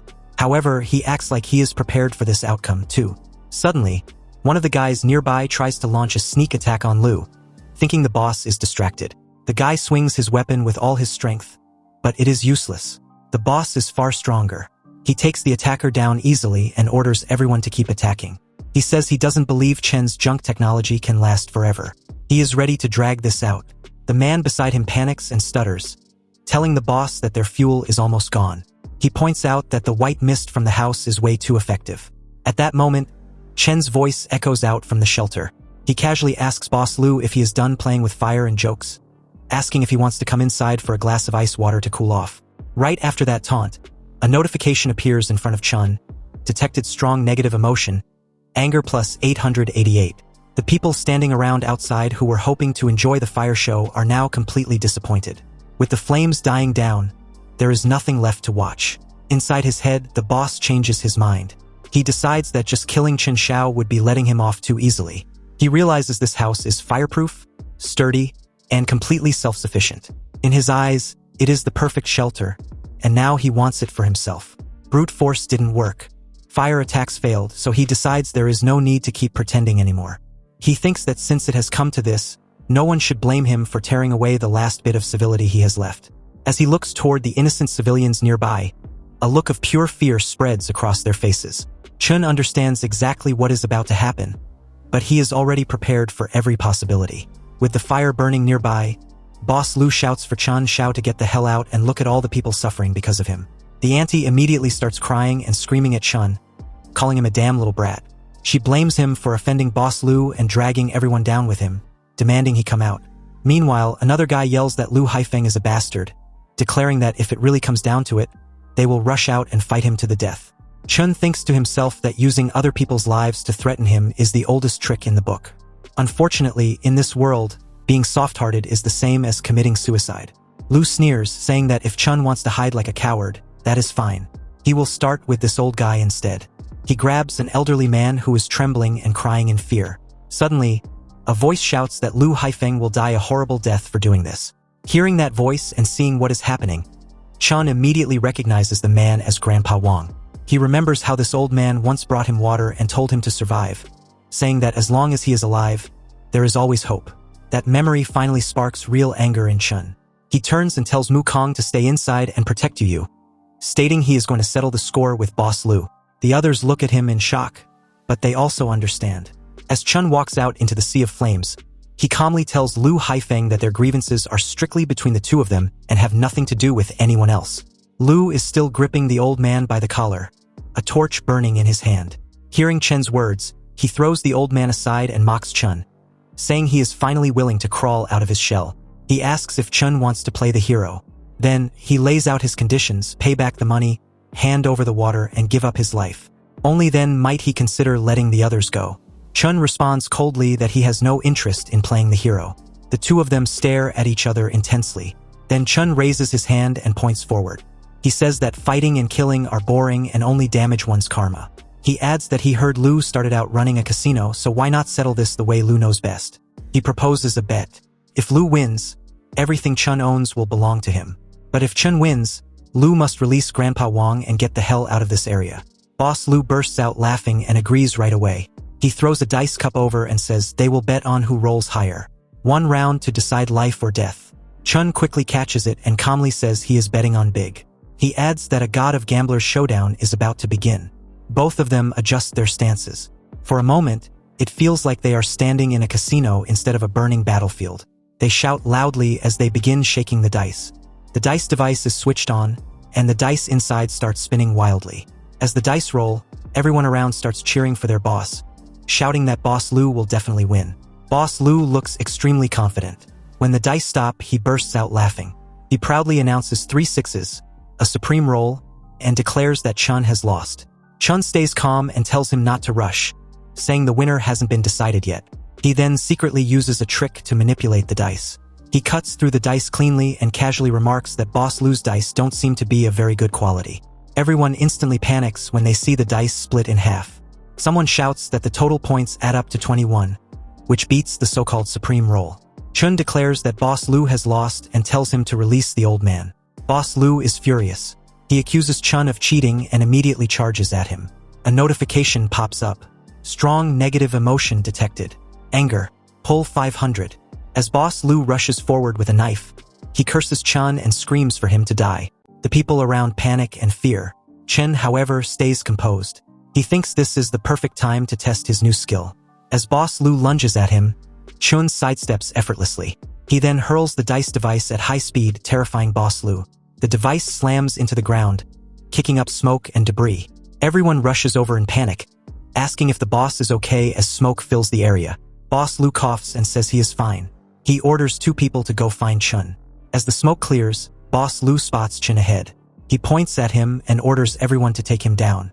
The goons immediately open fire, shooting wildly and shouting in excitement, eager to kill Chun. Boss Lu demands an update, but before anyone can respond, a sharp slash appears and takes down the goons standing right in front of him. Boss Lu is shocked. As the smoke finally settles, Chun is revealed standing there, completely unharmed. Boss Lu pulls out a huge rocket launcher, shouting that he doesn't care how strong Chun is. He claims there is no way to dodge this and tells Chun to die, firing the rocket immediately. As the rocket shoots forward, the boss shouts that everything Chun owns will be his. At that moment, a notification appears. Spatial barrier activated. A barrier instantly wraps around Chen's body, protecting him. The barrier takes the full impact of the explosion and blocks it completely. Boss Lu starts panicking. Sweat pours down his face as he wonders what is going on. He can't believe Chun blocked a missile. He starts to feel that this guy is simply unbeatable. Chun smirks and tells Boss Lu that losing in front of so many people must be tough. He asks if Lu plans to go back on the bet. As he speaks, Chun casually slices the missile apart with several cuts. Then he slowly starts walking forward. Seeing Chun approach, the boss feels genuine fear for the first time. Chun remarks that Lu doesn't even have a decent knife and isn't worthy of negotiating terms. In his heart, Boss Lu thinks there is definitely something wrong with this guy. Something is seriously suspicious. Chun says that Boss Lu keeps looking for trouble and crossing the line, so it is finally time to settle the score. But inside, Boss Lu is thinking fast. He realizes their fuel is gone and fighting head-on is a losing battle. This kid has strange abilities, and his safe house is a gold mine. He decides it would be better to recruit Chen Xiao and earn back his losses with interest. Even though he hates doing it, he forces a smile onto his face. With sparkling eyes and a fake friendly expression, he claims it is all a misunderstanding. He suggests they are just friends who started on the wrong foot and asks Chun if he wants to make a deal. Boss Lu tells Chen Xiao to listen closely to what he has to say. He warns that killing him would only leave blood on Chen's hands without gaining him anything. He adds that while human life is cheap in this world, he can actually help Chun survive and live better. He mentions he has a batch of medicine, antibiotics like penicillin and cephalosporin, and asks if Chun understands how precious those supplies are right now. He explains that even a small infected wound can take a life. He offers a deal. If Chun lets him go, he will split that batch of medicine with him. Chen Xiao listens carefully and admits that in times like these, antibiotics are indeed valuable currency. He honestly tells Boss Lu that he has more than just this one room, and his stockpile is far larger than Lu could ever imagine. Hearing this, Boss Lu looks shocked. Lu immediately points out that Chun only has food and water, but without medicine, a single illness could be fatal. He suggests they cooperate, revealing that the medicine is stored in an abandoned factory in the West District, and only he knows the password. Chun stares at him coldly for a moment before agreeing, saying that tonight's conflict ends here. He even wraps his arm around Boss Lu's shoulder in a seemingly friendly gesture. Boss Lu hurriedly agrees, saying yes, absolutely, it ends here, and that he is glad the misunderstanding has been cleared up. Chun Xiao tells him to go for now, and they can discuss the details another day. Boss Lu starts to leave. His underlings look confused and call out to him, asking what happened. Boss Lu simply orders them to move, and they all walk away together. Chun Xiao keeps a sharp eye on them as they retreat. Once they are far enough away, he quietly mutters that a simple password can't stop him. Even without it, he can open that door. He turns back to the neighbors still standing there, specifically Grandpa Wang, and reassures him that it is safe now since the gang has left. While Chun speaks to Grandpa Wang, the auntie can barely keep it together.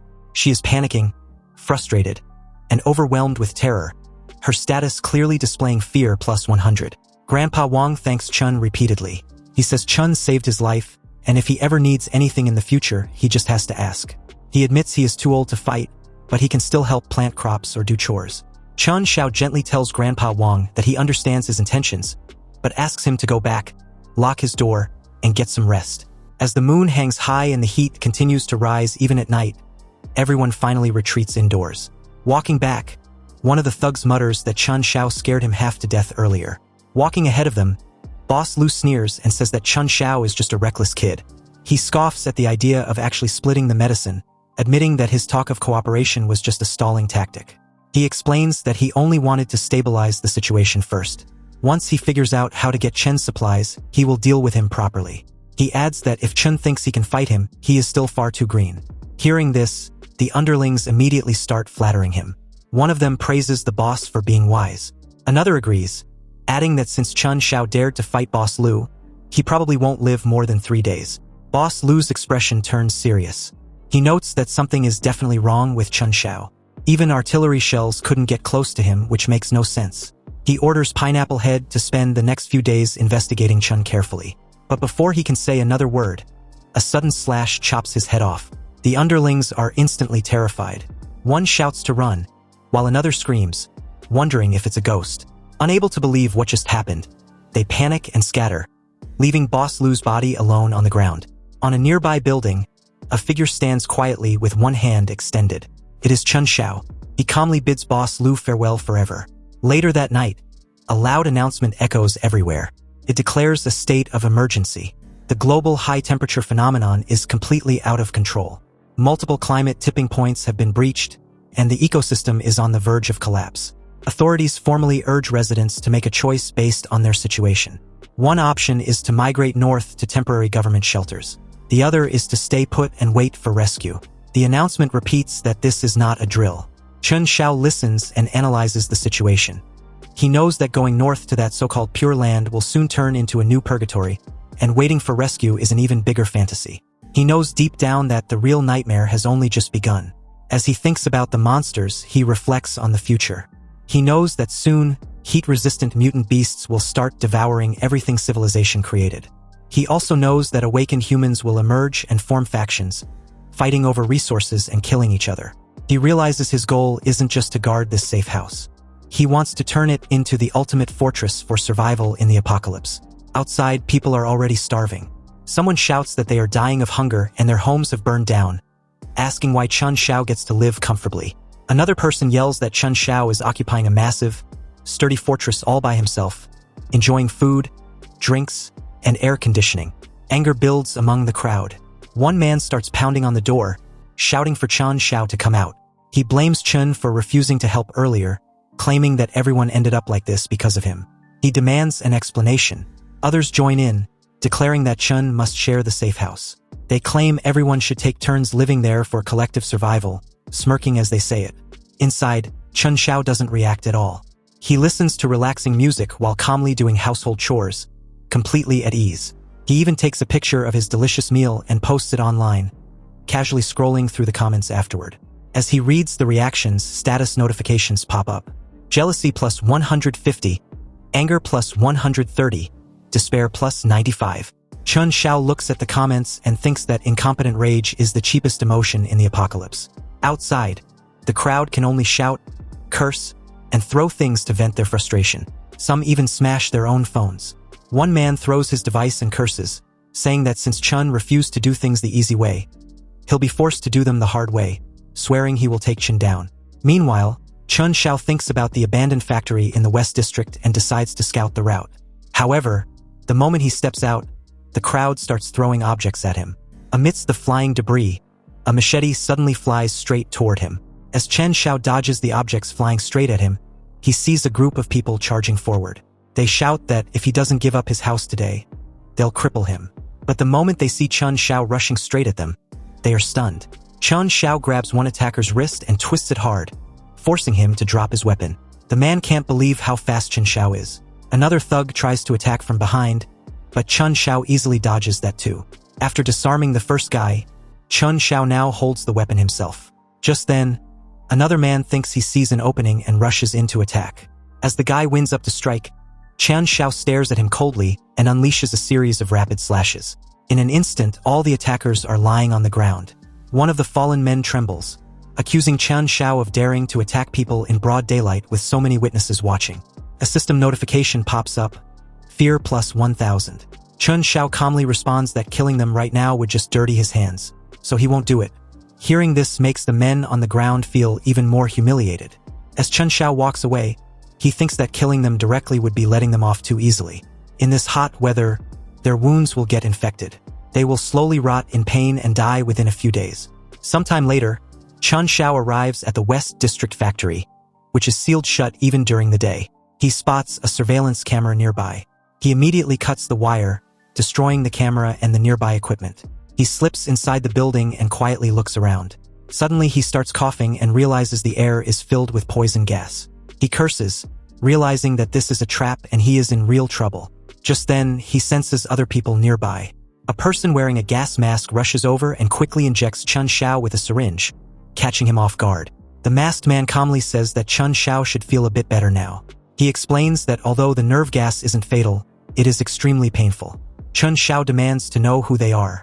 Internally, he wonders why there are guards here since Lu Haifeng never mentioned them. He suspects that old bastard might have set him up, but these strangers don't seem hostile. The masked man puts the syringe away and hands another injection to a woman standing nearby.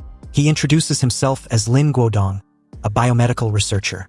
Chun Xiao looks around and thinks that this place is strange, with all kinds of equipment lying around. It feels more like a high-tech laboratory than a simple medicine storage room. As they walk, Lin says that since Chun Xiao needs medicine anyway, he can take whatever he wants. He tells him to consider it an apology for the trap and also a small gift for their first meeting. Chun immediately starts checking the shelves. He stuffs his bag with all kinds of useful and rare medicines. After a while, he slings the bag over his shoulder and thanks Lin. As Chun turns to leave, Lin watches him closely and calmly says that they will meet again soon. Later that evening, even though the sun has set, the heat is still unbearable. When Chen Xiao finally returns home, he starts to feel uneasy. He thinks that although Professor Lin saved him, the way that man looked at him was creepy. Just then, a notification pops up in the homeowners group chat. Someone is desperately asking for antibiotics or medicine to stop bleeding, offering to buy them at a high price. Chun Xiao looks at the medicine he just looted. He knows the quality is good, but he decides they are not for sale. The group chat explodes with rage at his refusal. One person calls him a selfish villain. Another threatens that once they recover, they will come to his door and kill him. Some notifications start popping up non-stop. Anger plus 99, hatred plus 200, jealousy plus 380. Chun Xiao ignores the insults and starts looking through his bag. Suddenly, his expression freezes. He pulls out a small device and realizes it is a tracker. Chun Xiao inspects the tracker, surprised and suspicious that someone planted it on him unnoticed. Looking at the sunset, he decides not to destroy the device but to turn the situation into a game. With a confident look, he chooses to play along with the stalker. He spots a stray white cat near a green dumpster in the alley. Gently, Chun Xiao attaches the tracking device to the cat's back. He asks the cat to carry the device around the city for him, and the cat simply meows back. The cat runs off along the pipes, carrying the signal away from Chun Xiao. Meanwhile, on a laptop screen, The signal creates a chaotic web of red lines across the city map. Lin Guodong stares at his screen in frustration, unable to understand his target's erratic movements. At home, Chun Xiao checks the group chat. A man sends desperate messages begging for medicine for his dying brother. Immediately after, a woman holding a child begs for water, offering to trade picture books. Chun Xiao looks at the phone coldly, remembering from his past life that her pity act was just a manipulative trick. He reads a hateful message accusing him of being a monster for hoarding supplies while a child is dying. Unmoved, he dismisses the moral pressure. He looks at a surveillance photo showing a neighbor secretly moving boxes of supplies. Chun Xiao replies, exposing a neighbor named Wang Wei. He reveals her stockpile and challenges her to donate first before he helps. Inside her apartment, Wang Wei looks at her phone in shock. She realizes with horror that Chun Xiao recorded her with hidden cameras and is furious her secrets were exposed. The group chat instantly shifts. Neighbors turn their anger toward Wang Wei, demanding she share her hidden water. Moments later, a group of desperate armed men arrives outside her door. An axe smashes through the wood and Wang Wei stares in terror as her home is breached. A frantic neighbor bursts in, screaming for her to hand over the food. Another man glares with murderous intent, warning her not to force them to use violence. Wang Wei is left cowering in fear. The mob rushes past her, tearing the apartment apart to grab the supplies. Amidst the chaos, the begging woman sneaks in and greedily stuffs her bag with water, ignoring her child. Afterward, Wang Wei sits alone in her ransacked room, bruised and with torn clothes. She cries in despair, having lost her supplies and dignity to the mob directed by Chun Xiao. In the stairwell, neighbors face the heat wave. A group stands over a rotting body, bidding their brother farewell. Panic sets in. A man screams that leaving the corpse will spread disease, shouting in despair. Suddenly, Lin Guodong descends the stairs with his assistant, telling everyone to stay calm. He claims to be a medical team from the city's CDC sent to help. Putting on gloves, Lin apologizes for the delay and maintains a professional demeanor to lower their guard. He inspects the victim, stating they can handle it, but warning that the body must be disposed of to prevent a plague. The neighbors watch him with respect and hope as he examines the dead man. To solidify his cover, Lin hands out disinfectant wipes and medicine, telling them to share the limited resources. The neighbors are overcome with gratitude, naively believing the government has finally sent help. However, Lin is only there to track the signal. He realizes the erratic movements stopped nearby and deduces his target is hiding close. High up in his fortress, Chun Xiao observes the situation in the building across from him. He cries to identify Professor Lin Guodong in the crowd, confirming his suspicions. Chun Xiao realizes Lin must be actively tracking him using the planted bug. Suddenly, a vibration from his pocket interrupts his thoughts. He checks a text message from an unknown number. Watch out for that doctor. He stares at the screen, confused about who sent the message and how they know the danger. Standing by the window, he looks at the skyline, trying to process this new variable. The alert reflects in his eyes as he realizes the situation is becoming more complicated. Meanwhile, the lens of a high-powered telescope is focused on the area. A mysterious figure on a rooftop uses the telescope to secretly observe the events. Chun Xiao realizes that besides Lin Guodong, someone else is watching him from the shadows. Chun Xiao tries to dial the number that sent the mysterious warning. However, an automated voice says it is a virtual number and cannot receive calls. He looks at the yellow sky, realizing that the sender is hiding their identity on purpose. Standing by the window, he looks at his phone with suspicion. He wonders if this is kindness or if someone is using him as a weapon against Professor Lin. Down below, Lin Guodong plays the savior. He tells neighbors that bodies must be handled correctly to prevent trouble in this heat. He smiles, acting like a caring doctor. He tells everyone to be careful of heat stroke and see him if they feel sick. Chun Xiao watches the scene from high up with a cold stare. Watching Lin among the neighbors, he notices something on the doctor's coat. He zooms in on the hem and sees dark marks looking like blood mixed with dried chemicals. He remembers that after the heat wave began, medical teams appeared in some areas. They took blood samples for epidemic prevention. But after these checkups, healthy survivors would disappear. Unaware he is being watched, Lin Guodong tapes a notice onto the community board. Two neighbors read the sign excitedly. It says a free health check station opens in parking lot 3 tomorrow to prevent disease. Promises exams, treatment, and a free bottle of water. The neighbors call Professor Lin a saint, unaware it is a trap. In a dark alley, the white cat stops to eat from a food can. Standing over it, Lin Guodong looks down. He realizes why the signal was moving strangely. He was tracking a stray animal, not his target. As he pets the cat, he looks calm, but hidden syringes clink in his pocket. Lin Guodong's face darkens, realizing he was outsmarted. The system tells Chun Shao he collected speechlessness and unwillingness from the doctor. As Lin mutters, he was spotted. In the shadows nearby, Chun Shao peeks out, watching Lin interact with the cat. He stares, confirming that Lin was personally tracking him. At underground parking lot 3, now the medical station, many survivors fill the space. People stand in line, wiping away sweat. They say that while they need rain, it is at least cooler underground. At the front, Lin Guodong and his assistant sit at a table, asking patients about their age and pain. An old man named Chun Da sits and gives his history, mentioning high blood pressure. Unnoticed, Chun Shao has entered the area. Wearing a hoodie to hide his face, he leans against a pillar, watching silently. He watches the team draw blood. When the patient asks why a test is needed for heat stroke, they call it a routine check. However, the vial is labeled GHT-017, suggesting this is not routine. Chun Shao glares at the doctor, sweating as he tries to guess what experiment Professor Lin is running. Lin Guodong sits calmly holding a tray of blood samples, looking like a professional researcher. A group of young men rushes in, looking panicked. They support a friend with a bandaged arm, begging the doctor to save him from an infection. Lin Guodong takes out a vial with glowing blue liquid labeled T7 prototype. He tells the men this is a new enhancer that speeds up healing and fights infection.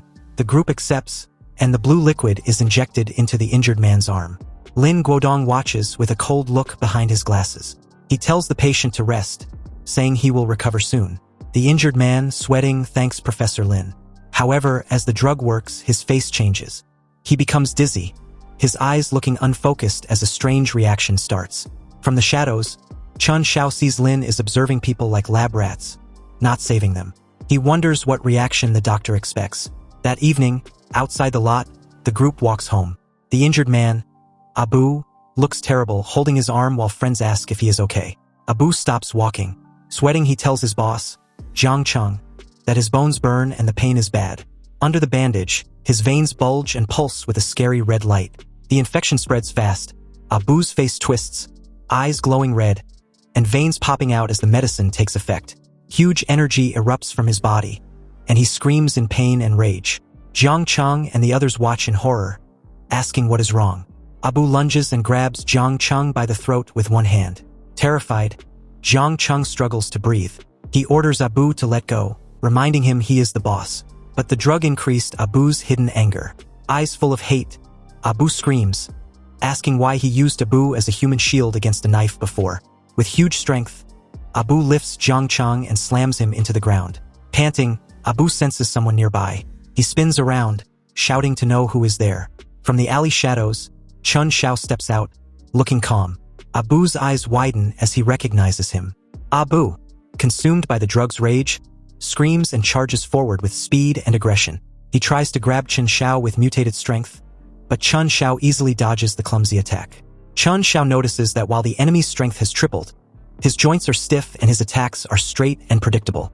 Chun Shao realizes that the blue liquid injected into the man caused an abnormal reaction. As Abu lunges again, Chun Shao stands his ground and summons dark energy in his hand, ready to strike back. His eyes glow red as he covers his face, deciding to end the fight now. Chun Shao unleashes a deadly spatial slash. The invisible blade slices through Abu's neck before the mutant can react. The massive body of the mutated man collapses to the ground, dead. Later, as the sun sets, footsteps echo in the empty alleyway. A man walks purposefully toward the scene of the fight. It is Lin Guodong. He looks at a tracker, confused why the signal from the nanorobot in Abu's injection stopped so suddenly. He halts as he sees the scene before him. Lin Guodong's eyes widen, shocked by the outcome. He sees Jiang Cheng sitting in terror next to the decapitated corpse of Abu, confirming his experiment is over. Lin Guodong scans the face of the corpse with his phone. He checks his tablet. The data shows the T7 prototype caused a breakdown, but was not the cause of death. He crouches to inspect the severed neck of the mutant. Lin Guodong sees the fatal wound is smooth, identical to the cut that killed Boss Lu and the marks on the door lock. He turns serious, realizing the killer used no weapons to make these marks. This is not the work of an ordinary person. He remembers Chun Shao and smiles. He was right when he first felt the young man was unusual. Lin Guodong looks down greedily, thinking this person has the power he has been searching for. Jiang Cheng starts coughing, breaking the silence. Lin Guodong approaches, warning him not to move due to internal bleeding. Zhang Chong recognizes the doctor and begs to be saved. He asks what happened to his friend, Abu. Lin Guodong pretends to be sorry, then shows a picture of Chen Xiao on his tablet. He lies that the death is related to this man and asks if he knows him. The screen shows Chen Xiao clearly. The man recognizes the face and tells the doctor he knows Chen Xiao and where he lives.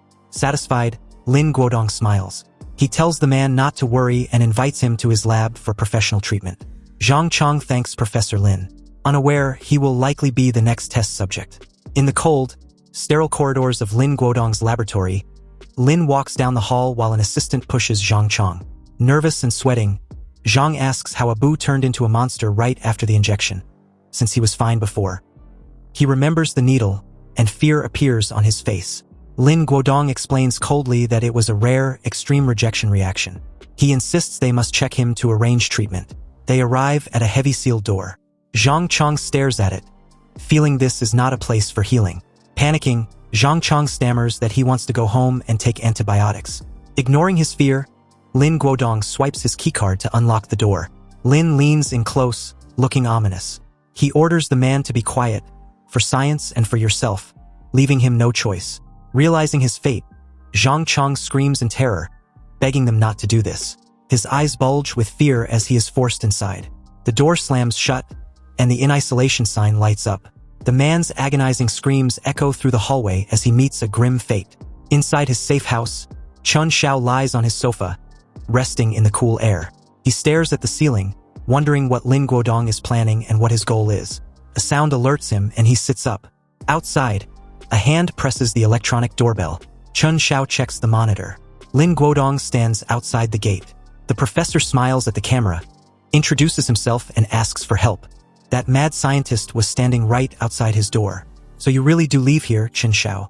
Sorry for bothering you this late. After saying that, Professor Lin gently pushed the door open and stepped inside. Standing in the living room, Chen Xiao met his gaze. Professor Lin, showing up this late, is there something you need? Professor Lin looked perfectly calm. I heard you live here, so I thought I'd stop by and see you. Naturally, Chen Xiao didn't buy that excuse for a second. But since the man had come to him on his own, Chen Xiao didn't mind playing along. He casually told Professor Lin to have a seat. Looking around the room, Professor Lin said meaningfully, this place is unusual. Double-layer heat-insulated glass and independent water circulation system. This doesn't look like an ordinary house. It looks more like an apocalypse shelter. Could it be that you already knew this extreme heat disaster was coming? Chen Xiao answered with an easy joke. I bought the renovation package during last year's Singles Day sale. The contractor said it would last 50 years. I thought he was exaggerating, but maybe the guy was a prophet after all. Professor Lin smiled faintly. Interesting, but Chen Xiao, the real reason I came tonight is that I want to ask you about something. Your neighbor Abu is dead, and Lu Haifeng died not long ago too. I examined both of their bodies in both cases. The cervical spine was severed instantly, and the cut was as smooth as laser surgery. Lu Haifeng's wound was the same, and a cut like that is beyond ordinary blades. Honestly, even military weapons might not pull it off so cleanly. Hearing that, Chen Xiao deliberately put on the face of someone listening to juicy gossip. Don't tell me the murder weapon came from the same manufacturer. Professor Lin, if you ever figure it out, you should definitely recommend it to me. It was as if Professor Lin thought he was finally about to catch him slipping, and he pressed immediately. And what exactly would you use it for? Chen Xiao didn't even blink. To cut steak, obviously during weather like this, the fridge isn't stable and tough meat goes fast on a good blade. It makes all the difference. Professor Lin's probing hit a dead end, and a visibly speechless look crossed his face. Even so, he slowly continued. No matter how you look at it, both men were probably killed by the same person, and whoever did it used methods so precise and professional. Clearly, it wasn't an ordinary man. Chen Xiao's expression instantly turned cold. Maybe they were just unlucky and messed with something they never should have touched. A calculating glint flashed through Professor Lin's eyes, like he had finally found an opening. And yet, I heard both of them had conflicts with you. The moment those words landed, the temperature in the room seemed to drop. Chen Xiao only gave a faint smile. Professor Lin, you've got quite the imagination. I'm just an ordinary guy. What could I possibly do? But then again, showing up at my place in the middle of the night with a medical kit. Don't tell me you think I'm about to die too. Besides, I don't remember ever telling you where I live. Professor Lin answered by pulling up a piece of footage. You recognize this man, don't you? He's the one who told me you lived here. Chun Zhao's eyes darkened slightly. Zhongchong really was tough enough to keep hanging on. Too bad falling into the hands of that old fox was probably worse than death. So he asked, and how is he now? Professor Lin answered in a calm voice. He's adapting to a new treatment. Under extreme heat, the human body evolves. He's simply progressing faster than most. That answer set off alarms in Chun Xiao's mind. Was Professor Lin really running human experiments? And more importantly, what exactly had brought him here tonight? At that exact moment, a footage showed Zhongchong suddenly mutating. He tore free from every medical restraint on his body, his vital signs spiking violently as one value flashed red. Genetic mutation rate, 37%. Then Professor Lin slid a syringe toward Chun Xiao. This is an immune enhancer I developed. It protects against multiple pathogens in high-temperature environments, and it has no side effects. Looking straight at Chun Xiao, Professor Lin said slowly, I know you're not ordinary. The heat will continue. The world will change. The survival rate for normal people won't even reach 10%. But some people will evolve first. Chun Xiao gave him a mocking look. Evolved like Zhongchong? Professor Lin's face didn't change. That is a necessary cost. The progress of scientific research always requires someone to go first. You carry a far more stable evolutionary trait. We could work together and find a way for humanity to adapt to the new world. Chun Xiao answered lightly, no need. Part of him actually wanted to see what Professor Lin would look like once he realized he'd been rejected. Sure enough, Professor Lin's face darkened. You don't have to refuse so quickly. The heat will continue. Infectious diseases will spread. Mutated life forms are only going to appear one after another. Work with me, and this knowledge, this technology will keep you alive longer. Time is running out for everyone. If you change your mind, the doors of my laboratory will always be open to you. By the time he turned to leave, Professor Lin's expression had turned thoroughly ugly, though his thoughts remained ice-cold and precise. Chun Xiao's mental stability was extraordinary, and his defensive awareness was on an entirely different level. Clearly, he was no ordinary human. Compared with raw genetic data, a living specimen was worth far more. Chun Xiao, you won't escape me. Chun Xiao lowered his eyes to the syringe the professor had left behind and almost laughed. The bastard really had wrapped human experimentation in the language of noble science. If Chun Xiao didn't get rid of him soon, peace wouldn't last much longer. Since Professor Lin was so obsessed with studying evolution, Chun Xiao would let him see with his own eyes what true evolution actually looked like. And the mutant standing before him was Professor Lin's very first masterpiece. Vital signs stable. Adrenaline levels have crossed the threshold. Mutation process complete. Rational cognition signal has dropped to 0. Gripping the lab equipment in excitement, Professor Lin muttered success. Hatred, fear, pain. They really are the perfect catalysts. Zhongchong, you've been reborn. Now go complete your first mission. Bring Chun Xiao back to me alive. Seeing that, Su Rui asked in confusion. Using living people to create monsters. Is this really the path of human evolution you've always talked about? Professor Lin didn't answer her directly.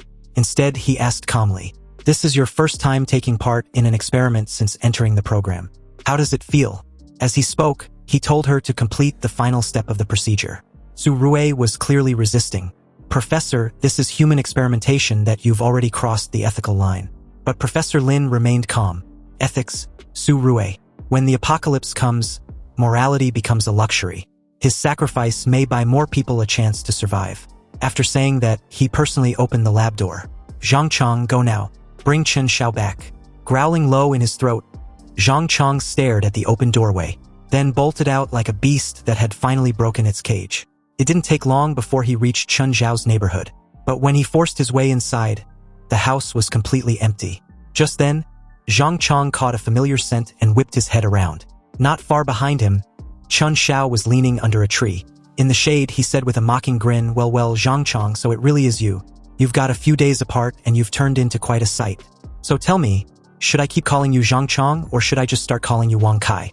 Zhongchong roared and lunged at him, forcing the words out in broken bursts. Chun should die. The moment those words came out, the emotional fluctuation around him spiked even harder. The harvesting efficiency jumped by more than 30%. Interesting. Backing away as he spoke, Chun Xiao said, come on, let's move somewhere with a little more room. I'm not fighting you at my doorstep. Forget disturbing the neighbors. If you wreck my safe house, you can't afford to pay for it. With that, he drew Zhongchong all the way down into the underground parking garage. In the next instant, Chun Xiao flashed in front of him and said coldly, Now try a taste of my spatial severing.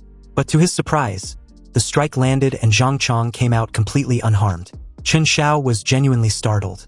He hadn't expected the guy's hide to harden to this level. Grinding out Chen Xiao's name through clenched teeth, Zhang Chong was clearly trying to catch him during the recovery window after an attack and pin him down in one move. Too bad. Chen Xiao still held the absolute edge in speed. While dodging, Chen Xiao didn't stop taunting him. Zhang Chong, you were always all brawn and no brains. Now you can't even speak like a human anymore. And seriously, you look as ugly as hell. Professor Lin's taste is terrible. Maybe next time I'll introduce you to a decent barber. Unable to catch Chen Xiao no matter how hard he chased, Zhang Chong was left with nothing but impotent rage. But then, all of a sudden, he stopped pursuing. The fury inside him began multiplying by the second, and the already grotesque muscles on his back started writhing and mutating even further. Alarm bells instantly went off in Chen Xiao's head. But before he could fully react, he turned for just a moment and Zhang Chong was gone. Fencing that something was wrong, Chen Xiao whipped around and saw Zhang Chong roaring as he appeared behind him, sharp bone spikes still shooting out from his body. Chen Xiao instantly shifted into a defensive stance and retreated at speed. Even so, one of the spikes still struck a vital spot. In the surveillance room, Professor Lin burst into laughter. Second stage mutation, an emotional surge, can actually trigger a morphological mutation too. Su Rui, record all the data. But Su Rui's heart was already wavering.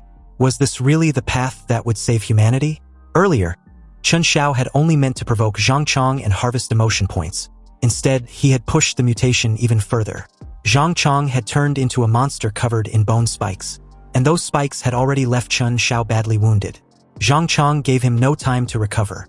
After mutating, his powerful body came crashing forward like a shell, and Chen Xiao instinctively threw up both arms to block. But the force of that attack was far beyond what Chen Xiao expected. His heart jolted and he immediately shifted his weight, trying to slip away to the side. What he didn't expect was that Zhang Chang's post-mutation reaction speed had become this fast. The instant Chen Xiao moved aside, those razor-sharp claws were already ripping toward him with a violent rush of air. Even then, the system panel still showed Zhang Chang's stats continuing to rise. At the same time, Chen Zhao's skill, spatial severing, was finally close to meeting its upgrade condition. He opened his mouth again and mocked Zhang Chong, saying he looked ridiculous now, like some oversized hedgehog. As expected, mutated Zhang Chong was ready to blow up at the slightest provocation. And Chen Xiao had no intention of stopping there. Back when you were collecting protection money in the old district, at least you still had the guts to swing a steel pipe in a real fight. Now you've taken a few injections, grown a bunch of bones, and suddenly you think you're somebody? That damn Dr. Lin tells you who to bite. And you go bite them, what are you if not a dog? Watching the emotion points spilling off Zhang Chong non-stop, Chen Xiao couldn't help letting a smile curl at the corner of his mouth. But it seems he wasn't the only one pleased in Professor Lin's eyes. The emotional peak had just broken past the threshold, and Zhang Chang's bone density had risen another 5%. To him, Chen Xiao was practically a gift from heaven for helping push Zhang Chong further, while Su Rui at his side still couldn't understand why Chen Xiao was doing any of this. Right then, Zhang Chong finally completed another round of mutation, and every bone spike on his body turned blood red. One spike after another shot wildly out from his flesh. Chen Xiao, however, stayed completely at ease that he moved with nimble precision, dodging each deadly spike while continuing to provoke Zhang Chong with his words. At last, the negative emotion points he had gathered reached the threshold for a skill evolution. The moment Zhang Chong exposed an opening, Chen Xiao activated Spatial Rift, Annihilation. The bone spikes Zhang Chong fired were instantly swallowed by a black void that appeared out of nowhere. Even Zhang Chang's arm was caught in it and twisted out of shape. His mutated body couldn't endure that kind of pain, and he passed out on the spot. Looking down at him, Chen Xiao let out a cold, disdainful chuckle. Then he ripped the live monitor off Zhang Chang's body and said coldly into it, "Your test subject's kind of disappointing. Next time, send me one that can actually fight." The veins on Professor Lin's forehead immediately bulged. But what filled him wasn't anger. It was pure hunger for a perfect specimen. "Good. Very good. Chen Xiao, you really are different." Chen Xiao only replied flatly that he had simply done Zhang Chong the favor of giving him a proper end, considering they had once been neighbors. But just then, footsteps sounded from behind him as a stranger slowly approached while clapping. Impressive. Really impressive. The mysterious man who had only dared contact Chen Xiao through secret texts before was now standing openly in front of him. Chen Xiao immediately became wary of Chen Shixing's sudden appearance, because it was obvious the man had watched the entire fight with Zhang Chong from start to finish. As if he sensed the tension in the air, Chun Shishing spoke first. That fight just now was impressive. Just as I thought. This may be an age of despair, but it'll also be the age when gods begin to rise. Chun Shao could vaguely hear the deeper meaning in those words. But by all logic, at this point in time, aside from himself and Professor Lin, no one else should know that powers even existed. He quietly began gathering spatial energy, ready to fight or retreat at a moment's notice. But Chun Shishing paid no attention to his subtle movement and said calmly, with the precision and destructive force of your ability, "There's no way you're some unfinished product Lin Guodong made." Hearing that, Chun Shao became even more guarded and started suspecting even more strongly that Chun Shishing might be one of Professor Lin's people. But the next thing Chun Shishing said wiped that suspicion away, because he turned out to be the same person who had texted Chun Shao earlier and warned him to stay away from Professor Lin. At that moment, the only thing Chun Shao still couldn't figure out was how Chun Shishing had gotten his number in the first place. Chun Shishing let out a quiet laugh and said bluntly that in an apocalypse where the old rules were already falling apart, tracing a phone number was almost effortless. Besides, the ARC group he belonged to had its own intelligence network. "My name is Chun Shishing, and I'm here on behalf of ARC to invite you to join us, and we can offer you real help." But to Chun Shao, the so-called ARC organization didn't matter much at all. What truly mattered was the fact that ability users had started appearing earlier in this life. Even so, Chun Shishing kept going on and on about the benefits of joining ARC until Chun Shao finally followed his lead and asked, "So what exactly is ARC?" Chun Shishing answered calmly, "ARC is an organization dedicated to finding awakened individuals. We believe the world is about to undergo a massive transformation, and only true elites deserve to board the Ark of the New Age, and you clearly qualify. Chun Shao, I can offer you things Ling Guodong never could. We can make you stronger. Not through grotesque mutation, but by letting you keep your reason, control your power, and step onto a true path of ascension beyond ordinary humanity." The moment he heard that, Chun Shao understood. Ark was just another nest of fanatics. The world might have changed, but he was still the kind of person who didn't believe in gods, demons, or any holy doctrine. And more than anything, Chun Shao hated having other people decide his path for him. Whether it was a complete madman like Ling Guodong, or a self-proclaimed elite hypocrite like Chun Shishing, he wasn't choosing either of them. "I walk my own road. I'm used to standing alone. I don't need anyone teaching me how to live, and I definitely don't need to join some ARC group." Instead of getting angry at the rejection, Chun Shishing seemed to admire Chun Shao even more. He stopped trying to persuade him and simply turned to leave, offering only one final reminder. In a world on the brink of collapse, savage growth might keep someone alive for a while, but not forever. The day you realize that one person's strength has limits, ARC's doors will still be open to you. With that, Chun Shishing's figure slowly faded away. Watching the traces he left behind, Chun Shao thought to himself that none of that was really his concern. Still, it was interesting. The man had looked emotionally stable, yet he had still contributed quite a bit of negative emotion. As for the so-called limit Chun Shishing talked about, Chun Shao would prove with his own actions that there's no final wall at all when it comes to him. There was only the starting line beneath his feet.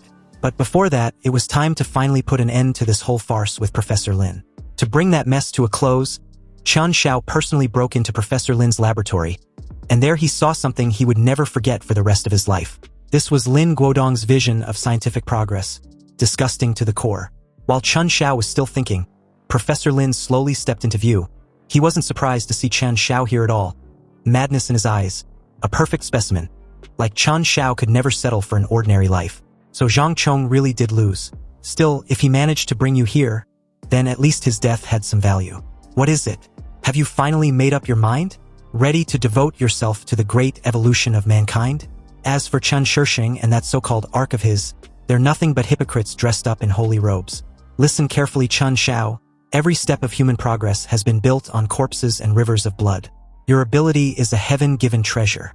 It shouldn't be wasted on the petty concerns of ordinary people. Professor Lin kept rambling on and on, completely oblivious to the open disgust on Chun Shao's face. Only when he had finally heard enough did he cut in coldly. "Are you done talking yet? What the hell does humanity's progress have to do with me? I didn't care enough to bother with your nonsense before, but you really shouldn't have disturbed my peace." As the words left his mouth, Chun Shao quietly activated his spatial ability and attacked Professor Lin without hesitation. "So I'm just gonna have to erase you." But Professor Lin calmly pressed a button. "Chun Shao, you really are too young. If I let you come in here, then of course I already had a way to keep you. After your fight with Zhang Chong, how much strength do you really have left? Why not just behave and stay with me? It'll save you a lot of pain." Chun Shao answered with a single cold word. "No, Hearing that, Professor Lin immediately pressed a button. Then there's only one ending left for you. The instant he finished speaking, the glass containers all across the lab exploded. Chen Xiao quickly raised an arm to shield himself. When he forced his eyes open again, he saw a whole pack of mutated humans roaring as they lunged at him. At Chen Xiao's current level, he wasn't afraid of the mutants Professor Lin had cultivated. The problem was their numbers and the way their attack patterns overlapped chaotically. Before long, one failed dodge was enough for his right arm to take a heavy hit. Seeing that, Professor Lin burst in a triumphant laughter. "Stay here. Chen Xiao, I'll make you even stronger." Chen Xiao only sneered. "You think a few brainless freaks are enough to keep me here? While fighting them, I already figured out their attack pattern. Their physical stats are strong, sure, but their movements are stiff. Their flexibility is terrible." It didn't take long before Chen Xiao found an opening and wiped out the entire group with a single strike of spatial annihilation. "I thought you'd have something more impressive than this. You really thought 3 monsters would be enough to hold me? Professor Lin, you're the naive one. And it seems you've lived your 40 or 50 years for nothing." As he spoke, Chen Xiao strode toward Professor Lin with killing intent rolling off him. Looking at the fear on the man's face, he didn't hesitate for even a second and aimed a spatial slash straight through Professor Lin's throat. Clutching at his neck, Professor Lin forced out a ragged sound. "Chen Xiao, you really are impressive, but all the data on the mutation serum has already been sent out. The seeds have been planted. This world is only going to get more interesting." Those words stuck with Chen Xiao, but in his current condition, getting back to the shelter for treatment came first. Just then, Professor Lin's assistant, Su Rue, suddenly called out to him. "If you try to walk back like that, you won't make it home. Relax. I'm not here to hurt you." As she said that, she stepped closer holding a restorative fluid, saying it could stop the bleeding fast and stabilize his injuries. Chen Xiao had just killed the professor she admired so deeply. Yet Su Rue not only made no move to avenge him, she even handed over all the research supplies he had left behind. It turned out that ever since she learned her teacher had been conducting human experiments, guilt had been eating at her nonstop. Handing over those supplies was the only way she could lighten that burden, even a little. Even so, Chen Xiao remained wary of her. He didn't even dare use the treatment she offered right away. After all, he had just killed the man she once worshipped. Su Rue had clearly expected that response. "It makes sense that you don't trust me, but there are things here you might need. Anyway, if you still have the strength, come with me." Half suspicious, Chen Xiao followed her to a storage room packed with rare medicines that could never be found outside. My teacher knew the heat wouldn't go away. All of this was stockpiled for himself. He liked to talk about sacrificing himself for science, but the truth is he was more afraid of death than anyone that he doesn't need this stuff anymore. "And I'm leaving too. Take whatever you need. Consider it my apology in his place. I applied to become his graduate student because he used to be the kind of scientist I truly respected. It was only recently that I learned he'd been conducting human experiments. I may not have participated directly, but I still became an accomplice. I'm going north to another research institute to keep doing the work I should be doing. If I stay alive, I want to create a real cure someday, not a poison that turns people into monsters." Chen Xiao watched Su Rue walk away without saying a word. Having lived through this world once already, he had no desire left to untangle anyone else's moral knots. The only thing he wanted was to live comfortably in this apocalypse. After stripping the place of every useful supply Professor Lin had left behind, Chen Xiao set the entire facility ablaze. Meanwhile, the global heat wave continued to worsen. The average outside temperature had already surged to 58 degrees Celsius. The Global Meteorological Bureau issued another red-level heat alert. Permafrost had fully melted, massive amounts of methane were being released, and experts warned that the greenhouse effect had entered an irreversible death spiral. After seeing that, Chen Xiao turned off the display. The outside world was only going to get harsher. Supplies were still enough for now, but his negative emotion points were running dangerously low. Fortunately, water had now become real hard currency, which meant it was the perfect time to collect a little emotional tax. So Chen Xiao contacted Mu Song immediately. The two of them quickly arranged to meet a buyer at a hidden location. It didn't take long before a figure came hurrying over. This buyer looked like the ruthless type, and he wasted no time showing what he had brought. Chen Xiao gave it a glance and said flatly, "Under normal circumstances, this would be worth 2 bottles. But do I look like the kind of guy who deals in fairness? Today, you get 1. The second those words landed, the man's anger shot through the roof. Seeing that, Chen Xiao pressed even harder. Mad already, then the price just changed again. "Still 1 bottle, but first you say this, Brother Xiao, you're such a saint." The man refused to say it for a long time. Only after Chun Shao warned him that waiting any longer would make the price even worse did he finally grit his teeth and spit the words out. Chun Shao nodded in satisfaction. Good boy. Next time, bring more. Maybe then I'll let you trade for more than half a bottle. On the way back from a deal, Chun Shao ran into Old Man Wang. Old Wang, why are you still out this late instead of resting? That was when he learned that Aunt Lu Yun from the neighboring complex was raising her grandson alone, and the boy was suffering from heat stroke. With the constant water and power outages, she couldn't manage on her own. So Old Man Wang was going to hand over some water to her. Chun Shao warned him that in times like these, water was getting more valuable by the day, and taking care of himself should come first. But Old Man Wang clearly didn't take this to heart. He only sighed and said, I know what you mean, but I'm old enough and can't stand seeing a child suffer. With that, he delivered the bottle of water to Lu Yun's home and repeatedly urged her to make sure the boy drank it right away. But the moment he left, Lu Yun started cursing in her heart. That old bastard took forever and only brought one bottle. Embarrassing. Tomorrow I'll cry a little harder and maybe I can trick another one out of him. What made it even colder was that she hadn't wanted the water to save her grandson at all. She walked over and gently knocked on a tightly shut door. A man in a white lab coat came out almost immediately. Lu Yun instantly switched to a meek, obedient expression and said softly, Mr. Zhao, this is today's offering. Anyway, during another meetup with a buyer, Mu Song was annoyed to find out that the person had canceled the arrangement. It was already the third one during that short period. And at this point, it was obvious they were being targeted. Just then, the two heard a commotion ahead. A mob claiming to be the believers of the Clear Water Society appeared, looking for Chun Shao. Puzzled, Chun Shao asked what they wanted from him. Apparently, this group is furious about Chun Shao's commercial water business, claiming he was committing a grave sin by selling it privately, and as a result, it was making people addictive to doing evil things.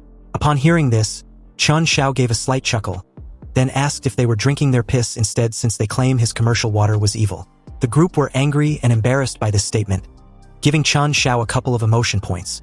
And as they foolishly introduced themselves, they also claimed the water in everyone's hands were obtained by draining the earth resources. Therefore, they were tainted. Only by drinking the water purified by Lord Zhaoqian will they not continue to increase their sins. They then demanded Chun Shao hand over all his water to their lord. At this point, even Chun Shao was left speechless, unable to comprehend what he just heard. The guy continued, stating that the global high temperatures were God's punishment on humanity, because they recklessly exploited the Earth's resources and destroyed the Earth's environment. So God sent down divine retribution. Only through restraints can they pray for God's forgiveness. And their lord, Zhaoqian, was God's representative. Pointing in Chun Shao's direction, another believer warns that disaster will strike Chun Shao sooner or later if he doesn't offer his water to their great lord Zhaoqian as soon as possible. Also, he needed to join their Clear Water Society. Chun Shao gave a mocking smile and replied that he was initially curious as to who was hurting his business. But it turns out to be a bunch of weak-willed wimps who'd started believing in a cult. Of course, the Clear Water Society was not pleased with this reply, but believed it was excusable since Chun Shao hadn't seen Lord Zhaoqian display his divine powers. However, as long as Chun Shao sees their lord with his own eyes, he will kneel and worship him devoutly just like them. Mu Song grabbed the boxes of water and stated that they were spouting superstitious nonsense, while Chun Shao remained silent. It was clear that this Lord Zhaoqian might be an awakened. Chun Shao opened the bottle of water in his hand, and after mocking them once more, he slowly drinks the water before stating that it was refreshing. This blatant taunt made the group recoil in horror, and to even spill some of it on the ground, these idiots were now convinced Chun Shao will suffer a terrible karma. At the same time, their disgust, anger, and powerlessness gave Chun Shao over 100 emotion points. Anyway, since enjoying it alone was not as good as enjoying it together, and these fanatics worship Zhaoqian as a god, Chun Shao made them a proposal. Whoever among them curse first that Zhaoqian is a son of a bitch, he'll give him a bucket of water. One curse gets them one full bucket. The leader furiously yelled that it was a direct blaspheming against the gods, and also an unforgivable sin. But from the looks of it, the rest didn't think the same. They asked Chun Shao whether he will truly give them water if they curse. And Chun Shao confirmed this, adding that his promise is always a promise kept. However, in that moment, the leader cut in and yelled for them to shut up if they don't want to receive divine punishment. But a guy at the back suddenly yelled, cursing Zhaoqian as a son of a bitch. Shocked, the leader called for his immediate arrest. They were to hold him down, but the poor guy claimed he couldn't take it anymore and just wanted water to drink. As they drag him away, Chun Shao comments that the guy didn't have the fortune to enjoy his water anyway. Musong said he was scared for a moment there, but luckily, it seems the group didn't do anything drastic. Though things were resolved for now, it wasn't that simple, and Chun Xiao knew this wasn't over yet. However, if they continue to obstruct them from selling water, then there can only be one outcome. They needed to uproot them completely. Later that very night, Chun Xiao tracked the group, and their trail led him to a massive building which seemed to be a church. He deduced that purely violently eradicating them will only cause a greater backlash from the masses. After all, he still needs to interact with people to collect negative emotions. So he decided to see just what kind of trash Zhao Qian really was. Inside, a middle-aged man sat in a luxurious chair, looking down at a woman laid before him. Chun Xiao silently watched from the window as the guy took out a bottle of water and instructed everyone in there to watch closely. Zhao Qian slowly poured the water onto the unconscious woman, and in less than no time, she regained consciousness and some vitality. The believers in there were amazed that just that little amount of water had cured the woman's heatstroke. But this was expected of Lord Zhao Qian. They then vowed to follow him forever. Meanwhile, Chun Xiao thinks the woman was a shill, or perhaps Zhao Qian was one of the awakened like he initially guessed. Inside the cathedral, the woman who had seemingly been cured of heat stroke kneels before the altar in a state of emotional desperation. She begs to serve Lord Zhao Qian as a way to repay him for saving her life, but the cult leader maintains a holy and distant persona. He assures her that the gods recognize every offering made while simultaneously warning the crowd that the current global heat wave is actually a divine culling meant to punish the greedy. According to him, survival is reserved only for those who place their absolute faith in his leadership. He then instructs the gathered men to hand over their unclean water supplies, promising that he will purify them on behalf of the gods. Our protagonist stands at the back of this crowd, where he is immediately spotted by the same thugs he humiliated in the alleyway. They react with hostility, shouting that a heretic like him has no business entering their sacred space. However, Chun Xiao quickly shifts gears and puts on a dramatic act of repentance. He presses his palms together and cries out that he was blind to the truth, claiming that the rising heat and water scarcity have finally terrified him into submission. To sell the performance, our boy drops to his knees and bows low before Zhao Qian, begging for salvation and offering up all of his supposedly unclean possessions. When the young mage looks up, he reveals a massive horde of blue water containers stacked behind him. The sight leaves the cultists in a state of absolute shock due to the sheer volume of the resource. Zhao Qian eyes the protagonist through his glasses, acknowledging his heavy sins, but deciding to play the role of the forgiving shepherd. He tells the young man that the gods are willing to give a lost lamb another chance since he is turning over a new leaf. While he remains in a submissive kneeling position, our hero is actually observing the scam with cold calculation. He realizes that Zhao Qian is simply confiscating everyone's water and returning only the bare minimum to keep them dependent, and he doubts many of these followers will even survive the month. The scene is suddenly interrupted by a man who rushes in to tell Auntie Yoon that her granddaughter has collapsed from heat stroke. Auntie Yoon is confused as she had been giving the child the cult's holy water, but Chun Xiao recognizes her from the shadows. He realizes that the woman had previously lied to Grandpa Wang about the child being sick just to steal his water. Now facing a real crisis, Auntie Yoon throws herself at the leader's feet and offers double the tribute to save the girl. Zhao Qian responds with total indifference, coldly explaining that the gods are not babysitters. He tells her that if the water didn't work, it is simply as she isn't devout enough. He dismisses her despair and announces to the entire congregation that he will perform a true miracle at high noon the following day. As the leader walks away, the goatee man approaches our hero and hands him a white armband featuring the sex logo. He tells the protagonist to wear it as a symbol of his new membership and warns him to never forget the weight of his past sins. Chun Xiao fastens the band to his arm with a submissive look, but as soon as he turns away, his face shifts into a mocking sneer. He knows these people are fools given that he has already hidden trackers on the water jugs he handed over. Following the trail, our boy navigates a dark corridor within the facility and uses his spatial energy to bypass a locked door. Inside, he finds a secret storage room packed with premium food and expensive beverages, confirming that the holy water was just a front for Zhao Qian to hoard luxuries. While hiding among the shelves, our hero watches as the leader enters with the brown-haired woman from the earlier ceremony. The woman looks pale and exhausted, but instead of showing her compassion, Zhao Qian violently slaps her across the face. He berates her for looking sickly, demanding that she play her part better so the public continues to believe in his miracles. The woman falls to the floor and tries to explain that using her ability drains too much of her stamina, but Zhao Qian dismisses her as useless trash. Watching this unfold from the shadows, the young mage realizes that the woman is the actual person with supernatural powers, not the leader. This discovery causes a dark smile to spread across the protagonist's face now that he is beginning to form a new plan to exploit the situation. Since Auntie Yun's granddaughter is suffering from heatstroke, Chen Xiao infiltrates an apartment building under the cover of a foggy night.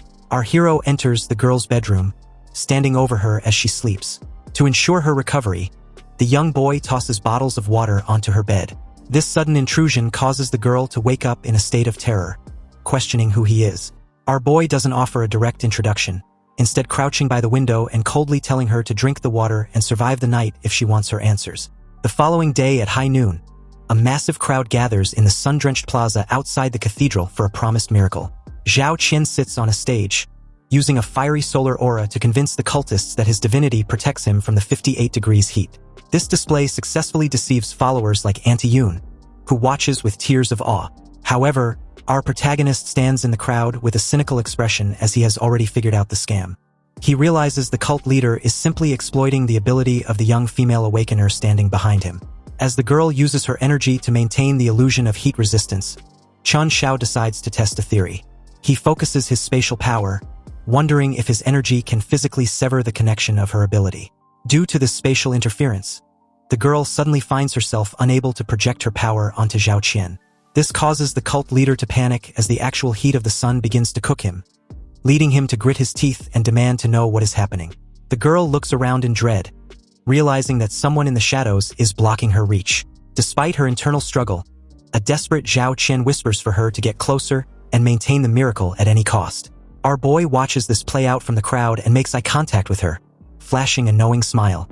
The girl hesitates as she knows her own physical limits would prevent her from surviving long in the direct sunlight of the plaza. At this moment, the girl remembers a terrifying vision of red eyes and a note left by Chen Xiao, which explained his intent to kill the leader and seize the territory. Realizing she has a chance to switch sides, her expression hardens with determination. She ignores Zhao Qian's screams and insults, turning her back on the stage to walk toward our hero. Once she reaches him, she wraps her arms around his waist to signal her new loyalty. Our protagonist is amused by how quickly she changed her tune, but the girl immediately reveals the true nature of her power. She explains that her ability is called forced heat dissipation, which normally moves internal body heat to the surface. Strangely, the situation takes a dangerous turn for the young mage. The girl reveals a much more lethal application of her gift that targets only the head and heart. By instantaneously extracting heat from these vital areas, she can cause a sudden plunge in blood supply to the brain. As she is currently touching him, she activates this effect on our boy. This forced physiological shift causes Chen Zhao's vision to blur and his head to spin. As the girl's eyes glow with a sinister red intensity, our hero realizes too late that he has been caught off guard by a powerful and unexpected counterattack. The story takes a brief step back into the past to reveal the tragic origins of the young awakener, Lin Jing. In a sunlit alleyway, the brown-haired woman is shown weeping as she desperately tries to keep a dying cat alive. This moment of grief is interrupted by a man shouting from a balcony, demanding she return to him. The memory then shifts to a darker setting where this same man violently attacks her, dragging her by the hair while complaining about the burden of raising her. He reveals his true, predatory nature by demanding she sell herself to strangers just to bring back water for him. While Lin Jing struggles in his grip, the apartment door opens to reveal Zhao Qian and two of his enforcers. Zhao Qian watches the abuse with a look of cold disgust before his men strike the abuser, leaving him bleeding against the wall. Instead of acting out of pure kindness, however, the cult leader reveals his ulterior motive. He tells the trembling girl that he witnessed her perform a miracle by bringing the dead cat back to life. He flashes a warm smile, claiming her power is a gift from the gods, and inviting her to join him to save more souls. Returning to the present day at the plaza, the situation has turned dire for our hero.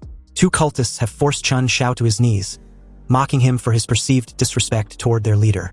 This temporary submission is short-lived, as the young mage's eyes narrow with lethal intent. In a sudden explosion of movement, our boy summons a jagged arc of spatial energy that slashes through the air.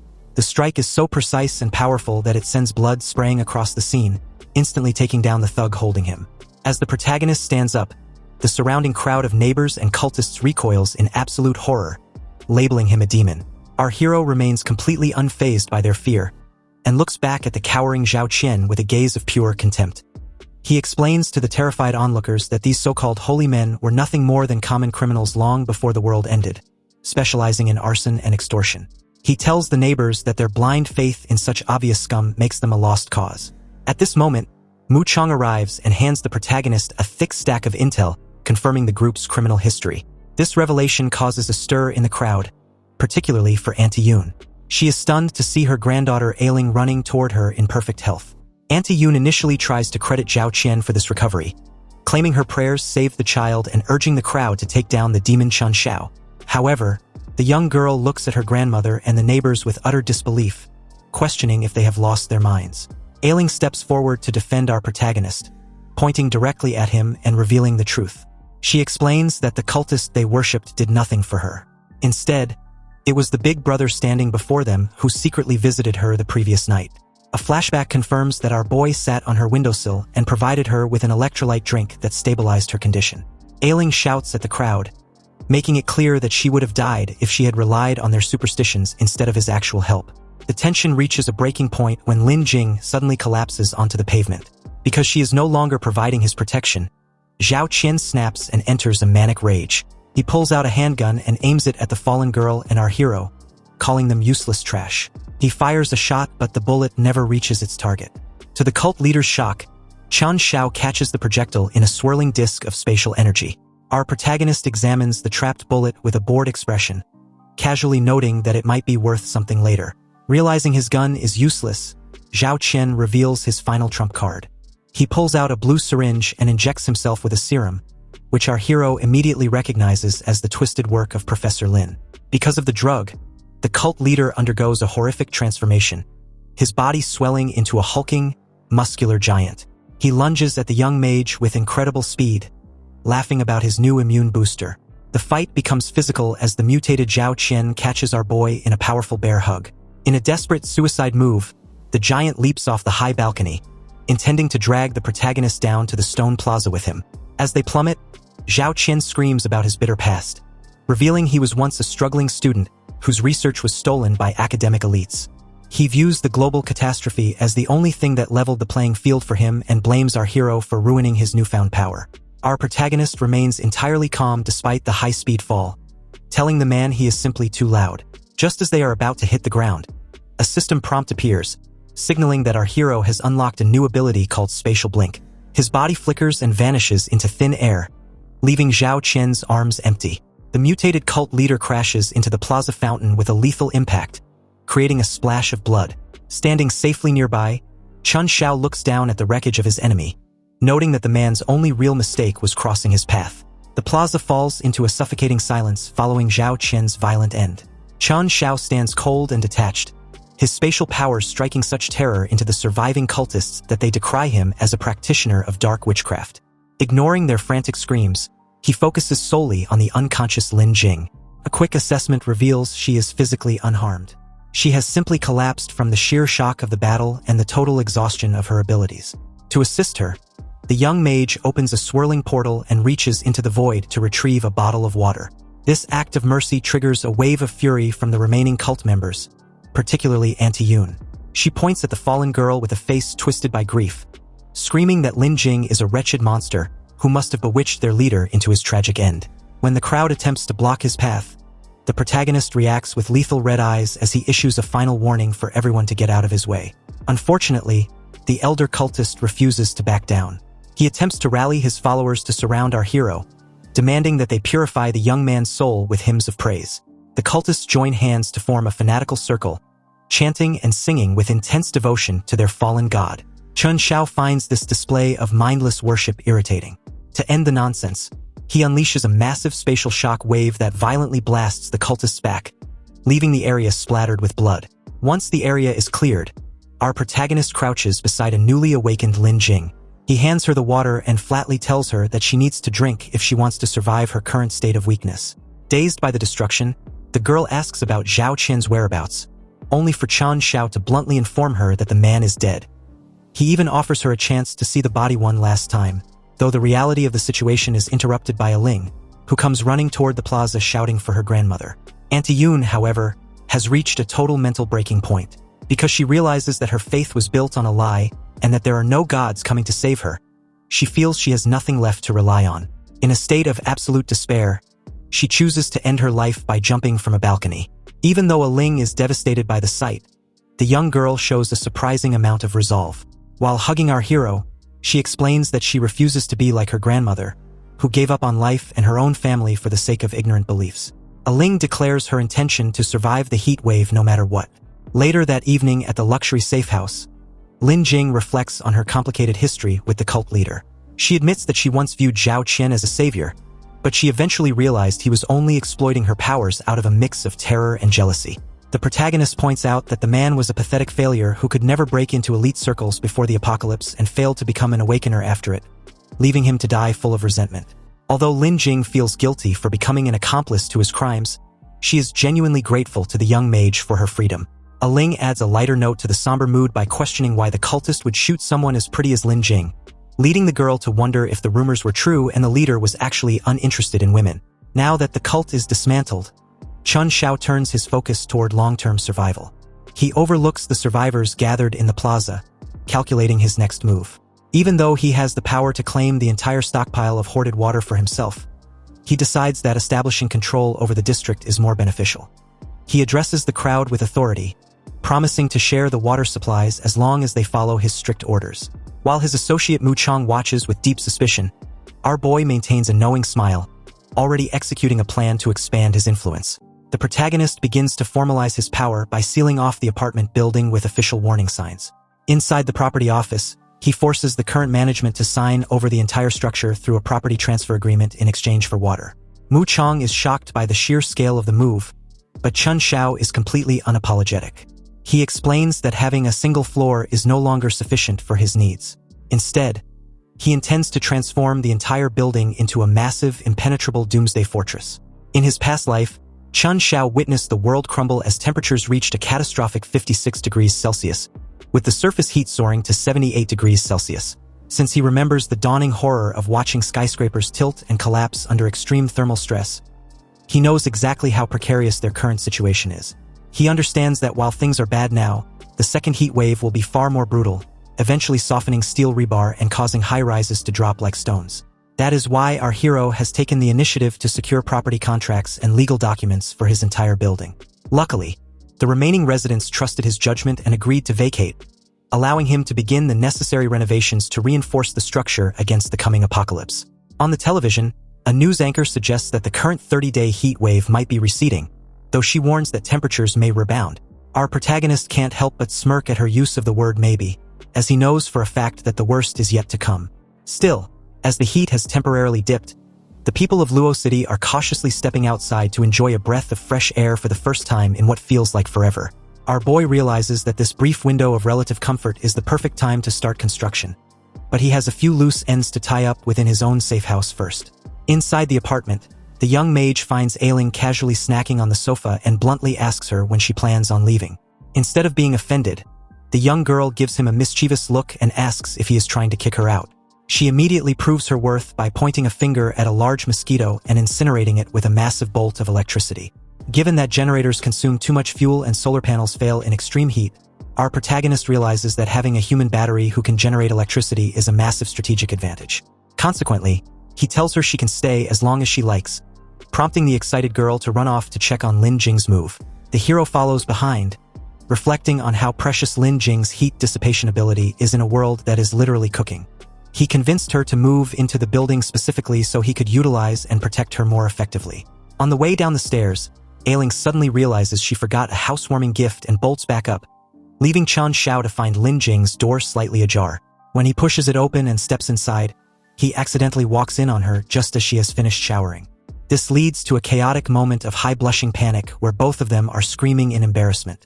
Our hero tries to defend himself by asking why the door wasn't locked, only for Lin Jing to angrily point out that he hasn't even given her the keys to her new place yet. Once the initial shock wears off, the young mage stands out in the hallway feeling quite exasperated. He seriously asks Lin Jing if she is sure she won't regret moving in with him, wondering if she is afraid he might turn out to be a monster like Zhao Qian. Leaning against the door from the inside, Lin Jing explains that while she knows he wants to use her power, she believes he is someone who will stick to his moral bottom line even while pursuing his own interests. Our boy scoffs at the idea, noting that the future is unpredictable, but he accepts her presence nonetheless. Settled in, the group moves to the warehouse to begin the heavy lifting. Lin Jing takes charge of the water redistribution, treating the grueling labor as atonement for her cult past. As the hall is organized, the protagonist and Lin Jing eventually huddle over a tablet. Now a unified team, they begin mapping out their next move while the world outside continues its slow, inevitable collapse. It is now the 7th day since the extreme heat took a temporary break, and a tall apartment building stands under a hazy sky. At the entrance, 2 men act as sentries to monitor who comes and goes. This organized security reflects the new order within the structure. With the temperature drop, the residents on the lower floors have settled into a comfortable routine. On the 2nd floor, Grandpa Wang quietly waters his plants while Lin Jing reviews documents. Moving up to the 3rd floor, Mu Chang and Li Yuyu enjoy the rare luxury of working air conditioning. Our protagonist has even provided a space for Ailing on the 4th floor, where the young girl spends her time focused on her gaming console. Chun Xiao stands on a high-rise balcony looking down at the courtyard, but his mind is far from relaxed. Although he managed to upgrade the internal circuitry during the cool spell, he realizes that building a true defense system for the entire complex requires resources far beyond what a normal person can find. As his funds are limited, the young mage is forced to consider his next move. His thoughts are interrupted when he spots a group of out-of-town thugs gathered near a car below. Their blue-haired leader has heard rumors about the massive water supply in the building and decides to lead a raid. Since the boss is arrogant and views Luo City as a small prize, he orders his men to simply wreck the place and take what they want. This plan backfires immediately. A short time later, the courtyard is littered with unconscious thugs, while their leader remains on his knees in total defeat. Our boy calmly adjusts his wrist, having used this confrontation as a way to establish dominance. Now that many criminals are currently fleeing across provincial borders to escape the climate shifts, Chun Xiao knows he must be firm. As a result of these displays of power, the local and traveling gangs learn to give his complex a wide berth, allowing the building to remain unusually peaceful as the sun sets. Unfortunately, this peace draws the wrong kind of attention. At the Provisional Government Command Center, a scarred military officer notices that while the rest of Luo City is falling into chaos, one residential complex is suspiciously stable. He remembers that this is the same area where a dangerous cult was recently wiped out, which makes him uneasy. Even though his subordinates argue that they lack the resources to deal with petty gang disputes, the officer follows his gut feeling that something more significant is happening. He reviews CCTV footage from the cathedral and is shocked to see Chun Xiao vanish instantly from the air and reappear unharmed on a rooftop. Recognizing this as a supernatural anomaly, the officer immediately orders a tactical team to investigate the building. Under the cover of night, a squad in green military gear approaches the complex. They are professional and cautious, using a scanning device to detect and reroute an electric grid trap before it can alert the residents. They reach a unit door and use a decryption device to bypass the electronic lock. Once the door is kicked open, 3 soldiers rush into the dark apartment with their rifles drawn, expecting a dangerous combatant. Instead, they find a Ling standing in the middle of the room rubbing her eyes.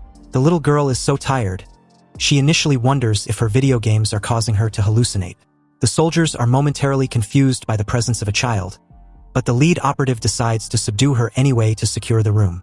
This proves to be a massive mistake. A Ling's expression darkens as she scolds them for their lack of manners in breaking into a private home. Given that she is a powerful awakener, massive arcs of electricity begin to swirl around her. A surge of energy explodes from the 4th floor, lighting up the exterior of the building as she neutralizes the intruders. While she stands over the unconscious soldiers, she feels a slight bit of worry about attacking government personnel, though she quickly figures the rules of the old world no longer apply. The noise eventually draws our hero out from the hallway. Wearing pajamas and looking annoyed by the late-night racket, Chun Xiao's first instinct is to ask a Ling why she hasn't gone back to her own floor yet.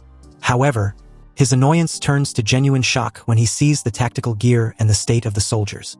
As a Ling grins at him and points out that they have a serious problem on their hands, the young mage realizes that his quiet life has officially been compromised by the military.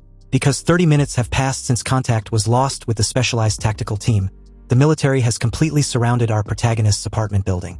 The lead officer stands atop a tank and uses a megaphone to demand that Chun Xiao surrender his weapons and return the captured personnel. He warns that failure to comply will result in immediate military intervention. Inside the building, the sudden commotion wakes the residents. Mu Tang sits up in his bed and looks out his window in disbelief, realizing that 3 tanks are parked directly in his courtyard. In another room, Lin Jing peeks through her curtains with an expression of deep worry, questioning why the military has arrived in such strength. Even Grandpa Wang looks toward the hall in confusion. Because he wants to ensure their safety, Chun Xiao sends a message to everyone through their devices, telling them to stay in their rooms while he handles the situation personally. Our hero walks out of the building alone to face the military line. He confronts the soldiers and asks them to explain why they felt the need to break into his home in the middle of the night. The officer responds that the military has already analyzed the footage from the cathedral incident and now knows the truth about his abilities. He explains that superpowers are an incredibly rare asset in the current global crisis and offers our boy a deal. If the young mage agrees to become a research subject, the military is willing to forgive the knight's conflict. However, our protagonist sees right through this offer. He realizes the officer simply wants to lock him in a laboratory for experimentation and flatly declines the invitation.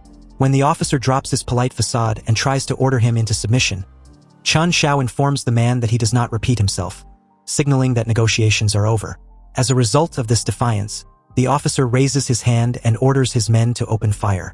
The tanks launch their shells, but our boy remains completely calm. He expands a spherical purple-black spatial barrier around his body, which catches the incoming projectiles mid-air. The soldiers watching from the sidelines are paralyzed with shock as they witness their heavy weaponry being rendered useless. To show the true scale of his strength, Chun Xiao reaches his hand toward the sky and creates a dark, swirling spatial rift.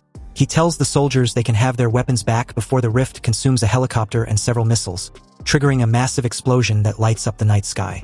The officer is forced to shield his face from the blast and looks up in a daze, stunned by the sheer level of power the protagonist possesses.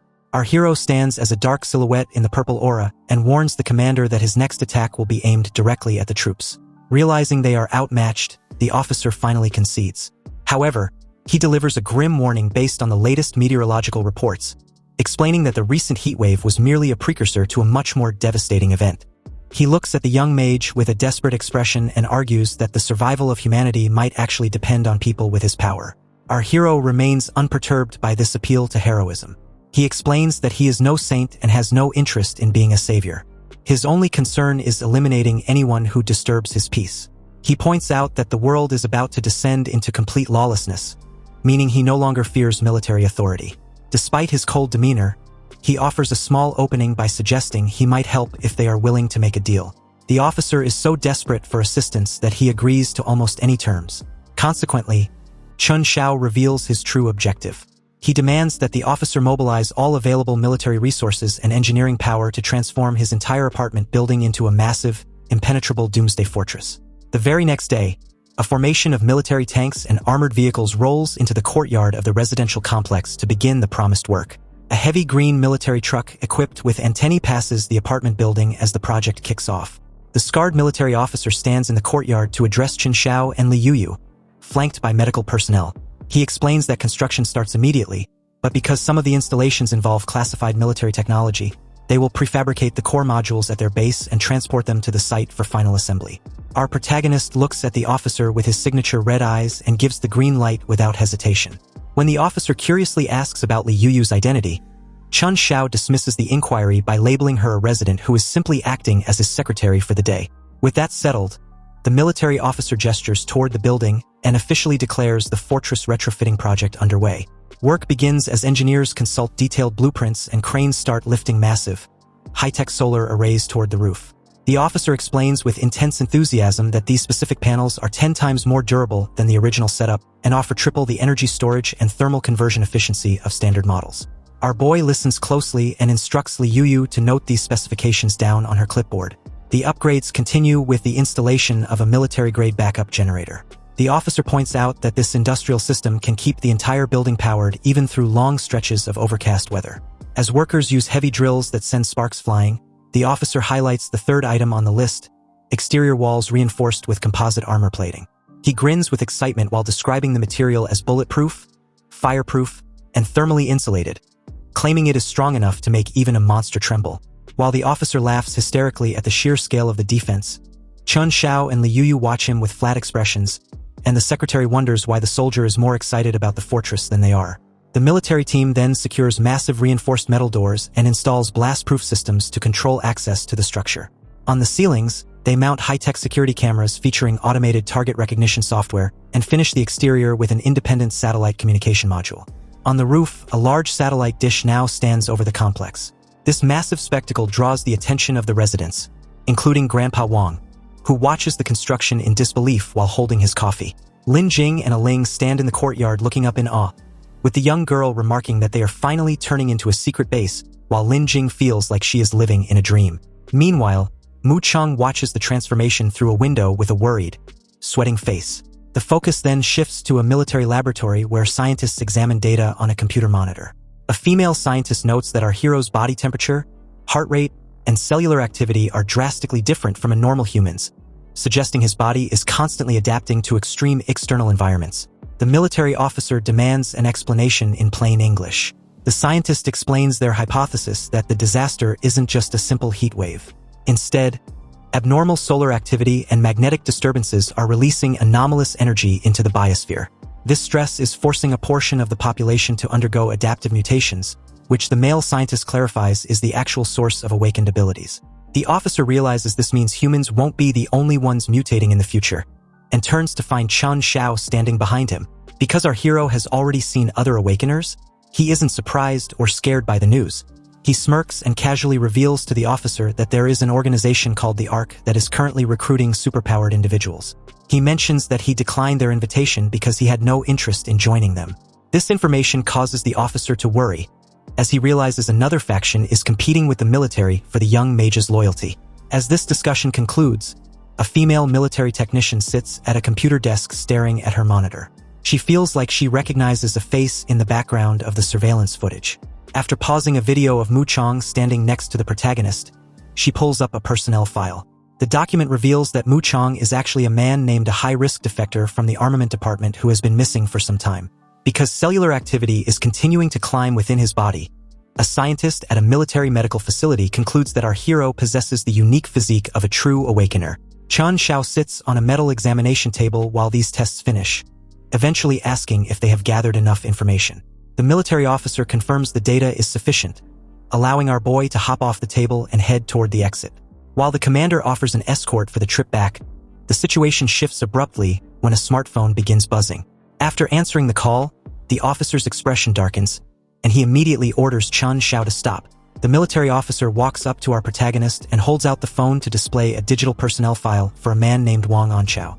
The photo reveals a stern, short-haired version of Mu Chang, labeled as a high-risk missing target.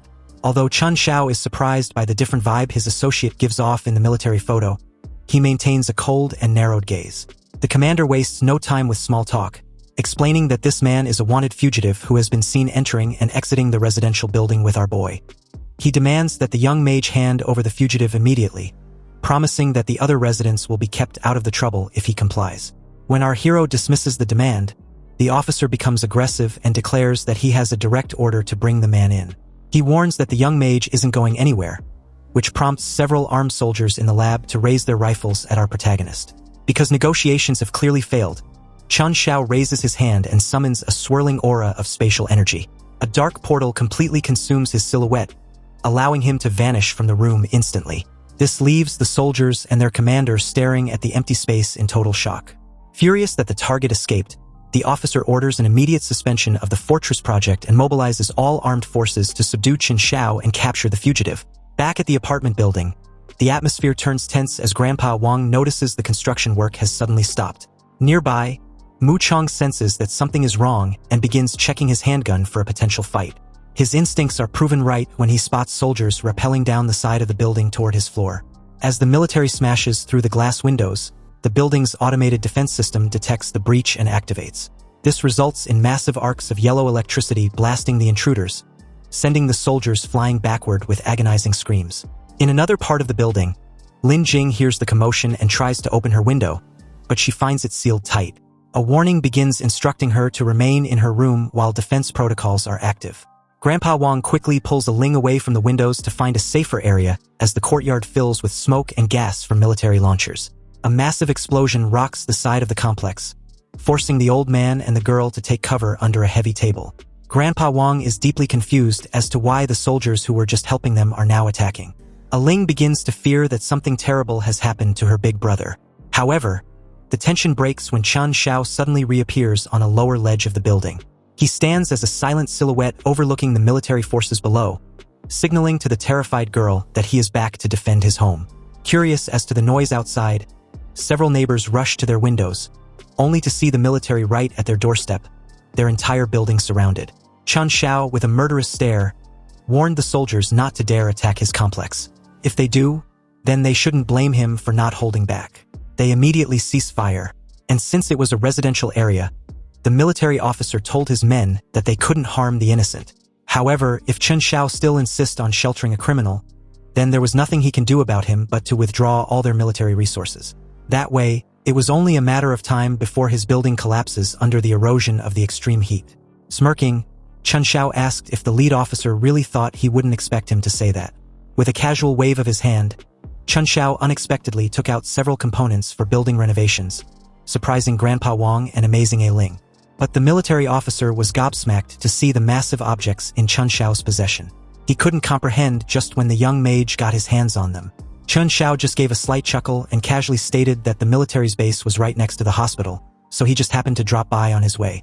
Chen Xiao then declared that he would take the materials himself, and that was his rightful share. He would also handle the rest of the assembly himself.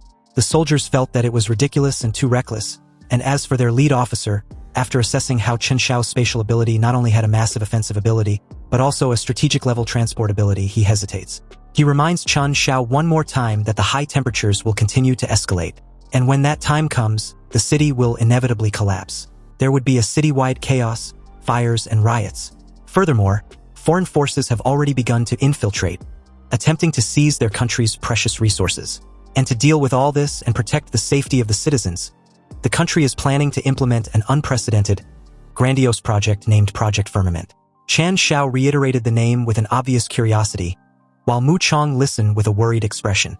Apparently, this was a layered thermal insulation structure project, meaning the entire city would be sealed underground. Or simply put, people would live underground and can only look at the sky through an arc-shaped ceiling. They will build an underground living area insulated from the extreme heat, where all citizens will survive. People will be able to see the sky and sunlight, but will no longer be able to breathe the outside air or touch the outside sunlight. Returning to the surface will also be strictly prohibited.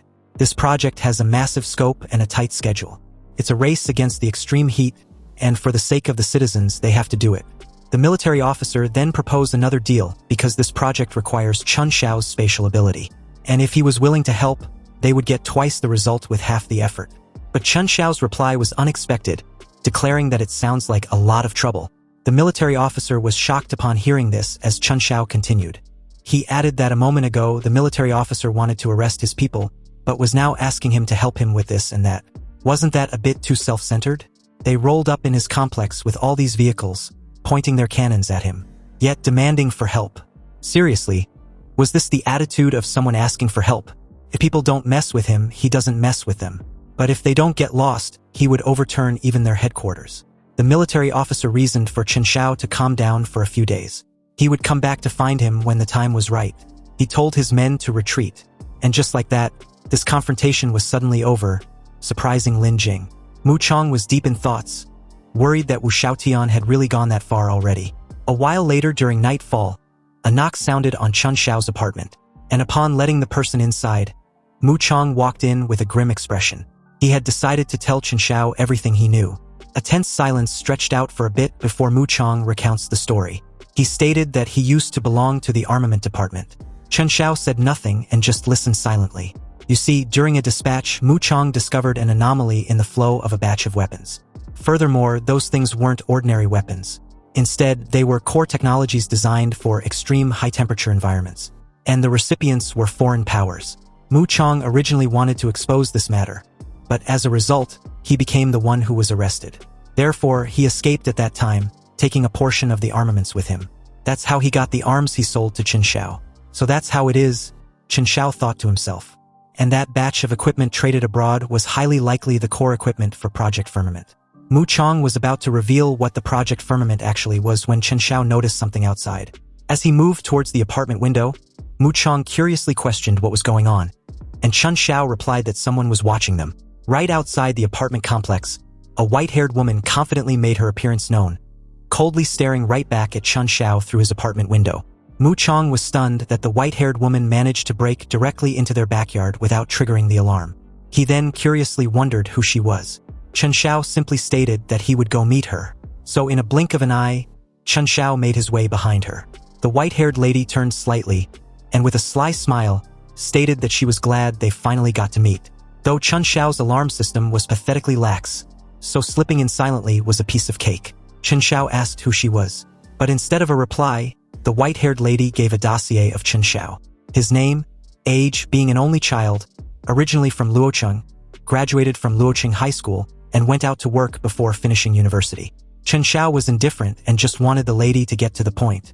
She finally introduced herself as Elisa, adding that she was someone who knew Chun Xiao even better than his country military. Chun Xiao pointed out that in this day and age it was simple to dock someone. But what was her goal anyway, because his patience was limited? Elisa informed Chun Xiao that she wasn't there to fight. Chun Xiao was building a shelter, right? It was a good idea. But how long can a shelter like his apartment complex last in the apocalypse? He should already know about Project Firmament. It was a great plan that can change the destiny of humanity. Chun Xiao gave nothing away, and simply praised how great of a plan the project was. Elisa replied that things weren't that simple as they seemed, because that project can only allow a portion of people to survive. Though this might seem shocking, and Chun Xiao feigned being that to perfection, it wasn't that much of a secret if thought through. And Chun Xiao would know just by thinking about it. How could an underground settlement accommodate so many humans?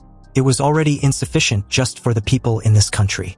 Therefore, once the project was completed, a culling of humanity will inevitably take place. When that time comes, the poor with neither power nor influence will become the first to be abandoned. Chun Xiao, with an expression of indifference, asked what that had to do with Elisa approaching him. Elisa proposed Chun Xiao cooperate with her country M. Only their country M would find a way to save all of humanity from this misery, leaving no one behind. They were exactly the saviors needed, and she was exactly the agent representing country M there to contact Chun Xiao. Furthermore, she knows the military had already invited him to participate in Project Firmament. Resources, technology, intelligence. Elisa hopes Chun Xiao can secretly provide all the information about this project to them. Hearing this, Chun Xiao questioned Elisa if she wants him to betray his country. And this bitch had the nerve to reply that it would be about saving all of humanity. So he shouldn't worry and needed to understand this simple task. They would provide everything Chun Xiao wanted. Money, status, and even if Chun Xiao wanted her. Though this sounds very tempting, Chun Xiao neither agreed to this nor disagreed. And Elisa, who presumed Chun Xiao had agreed to be their mole, stated seductively that she just loves sensible guys like him. So why don't they have some fun tonight? But to her disappointment, Chun Xiao suddenly slapped her hand off his chest and yelled that he disliked being used as a pawn. Elisa's face darkened as she cursed out loud. She then took out a gun and aimed it at Chun Xiao. So under the silent night on Chun Xiao's apartment complex, Elisa pulled the trigger, firing a modified bullet which tore through the air with a purple energy. Chun Xiao simply raised his hand and opened a spatial portal which seemed to swallow the bullet effortlessly. With a mocking smile, he asked Elisa if that was all. Elisa gave a slight chuckle, not at all fazed by this outcome. After all, it was actually expected from a spatial ability user. However, this was exactly her purpose. Elisa quickly wore some sort of evaluation gadget and explained that getting the data on Chun Xiao's spatial ability was her real purpose. But upon her evaluation, Elisa was utterly astonished to find out that Chun Xiao's ability was like a black hole, extremely large to evaluate. Meanwhile, in a mocking tone, Chun Xiao asked Elisa about her findings. After all, the harvest from that church incident before wasn't small, which gave him the possibility to strengthen his spatial ability. You see, back when Chun Xiao dismantled the cultist, a system notification showed that the believer's breakdown, fear, despair, and negative emotion had even exceeded 99.99. Instead of being frightened, Elisa marveled at Chun Xiao's ability, claiming it was beautiful. But Chun Xiao really didn't like being spied on like that. So upon the release of the true scope of his abilities, Elisa was suddenly drenched in cold sweat. At first glance, it seemed like a giant blood eye stood behind Chun Xiao. But in actuality, it was one of many blood eyes and several maws of a giant beast.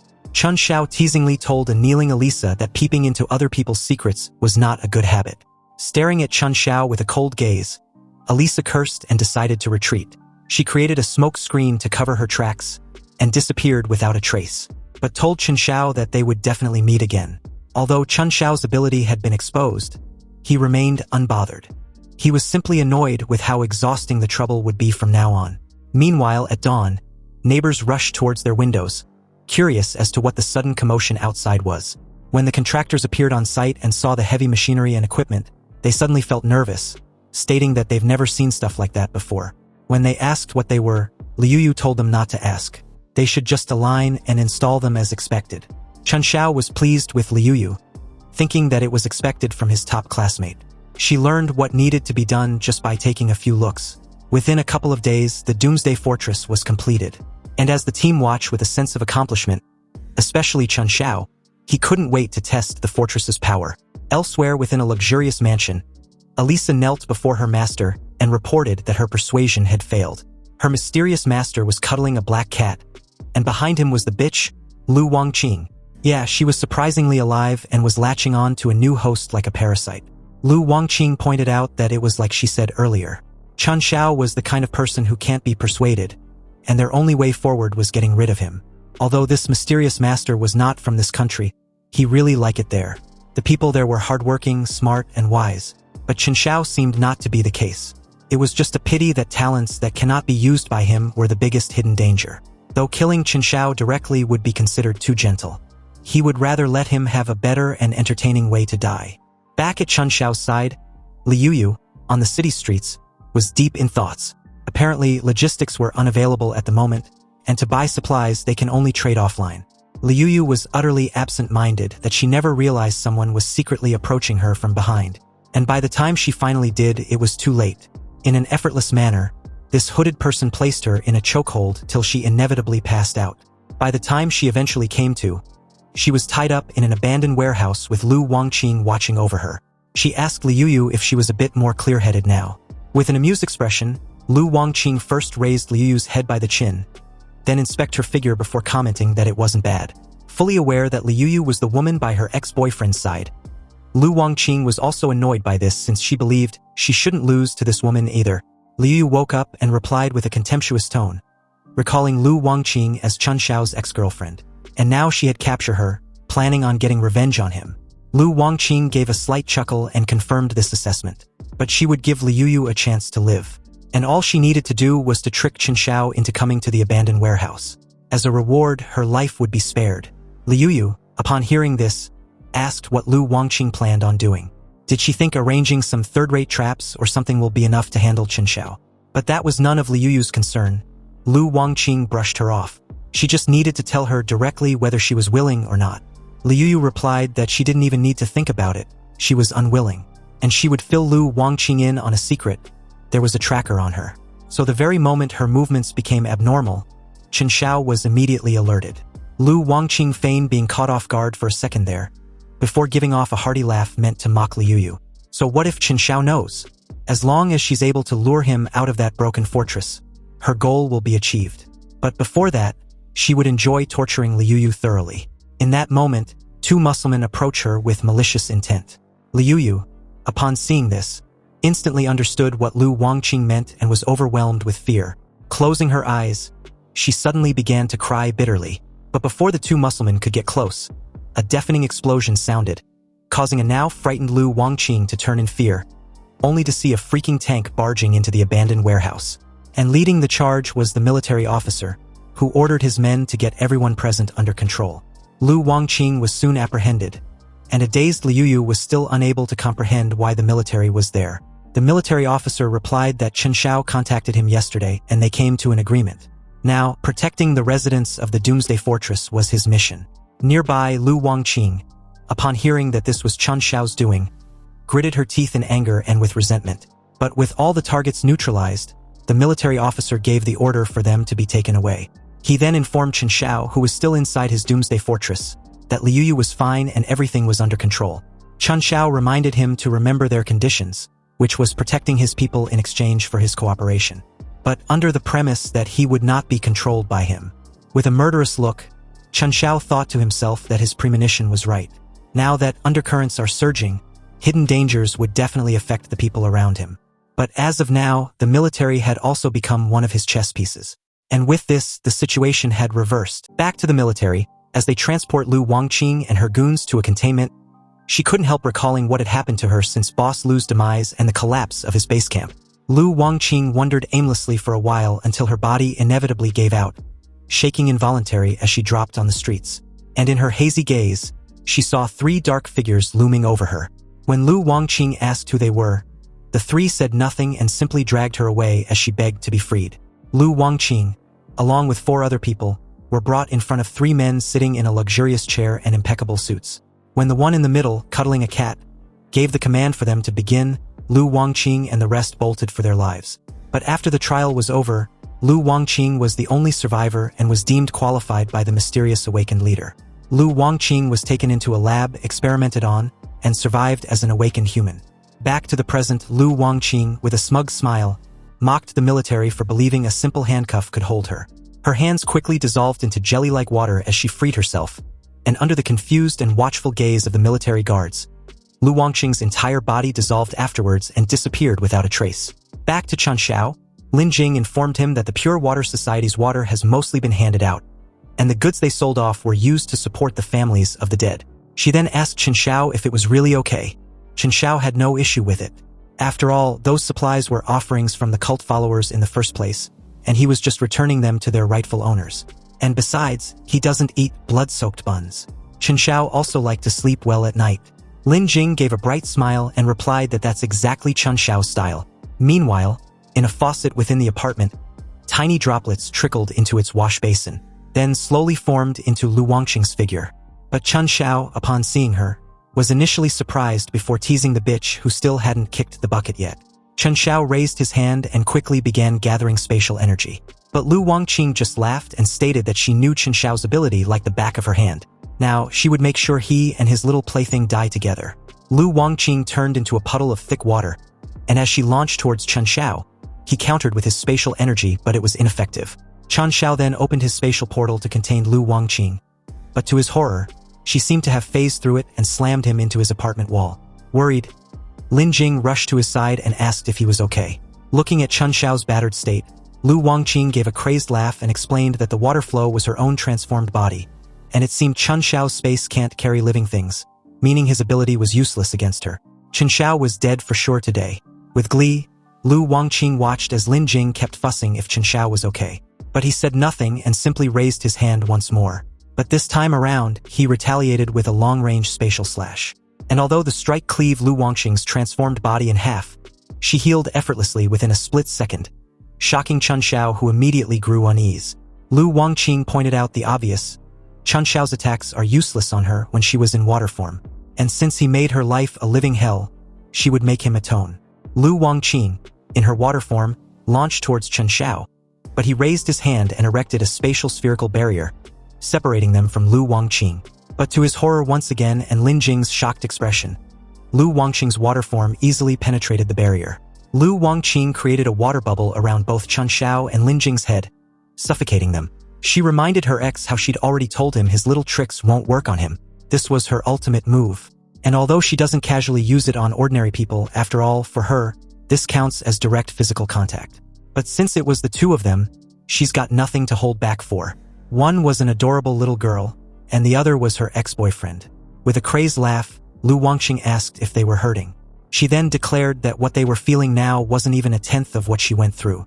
Not only did Chen Xiao refuse to take her with him, he even killed his backer, leaving her destitute on the streets, getting passed around by vagrants every night. But she crawled back from hell. Chen Xiao forced her to shed her skin and become truly strong, so she should actually thank him. Chen Xiao found Lu Wangqing's excessive chattering quite irritating. Lin Jing activated her forced heat dissipation ability, and it immediately took effect, surprising the shit out of Lu Wangqing. But Lin Jing explained that since this water was also part of Lu Wangqing's body, her ability works on her. Pissed off, Lu Wangqing yelled for Lin Jing to stop. What the hell did she think she was doing? If Lin Jing was willing to freeze her own head, that's her problem. But why the hell did she have to freeze her also? Lin Jing gave a self-deprecating laugh and revealed that she was just a distraction.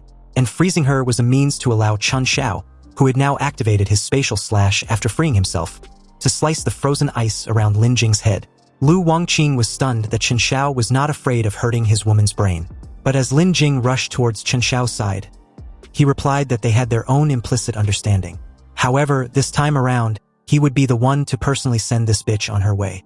Then, with their tacit cooperation, Lin Jing froze Lu Wangqing and Chen Xiao sliced her into bits, killing her. He told Lin Jing that it was over. Meanwhile, back at the mansion of Lu Wangqing's mysterious benefactor, he instantly realized that she'd failed. And after a brief silence, he gave a menacing smile and stated that it was time to get serious. After all, He and his men were becoming restless.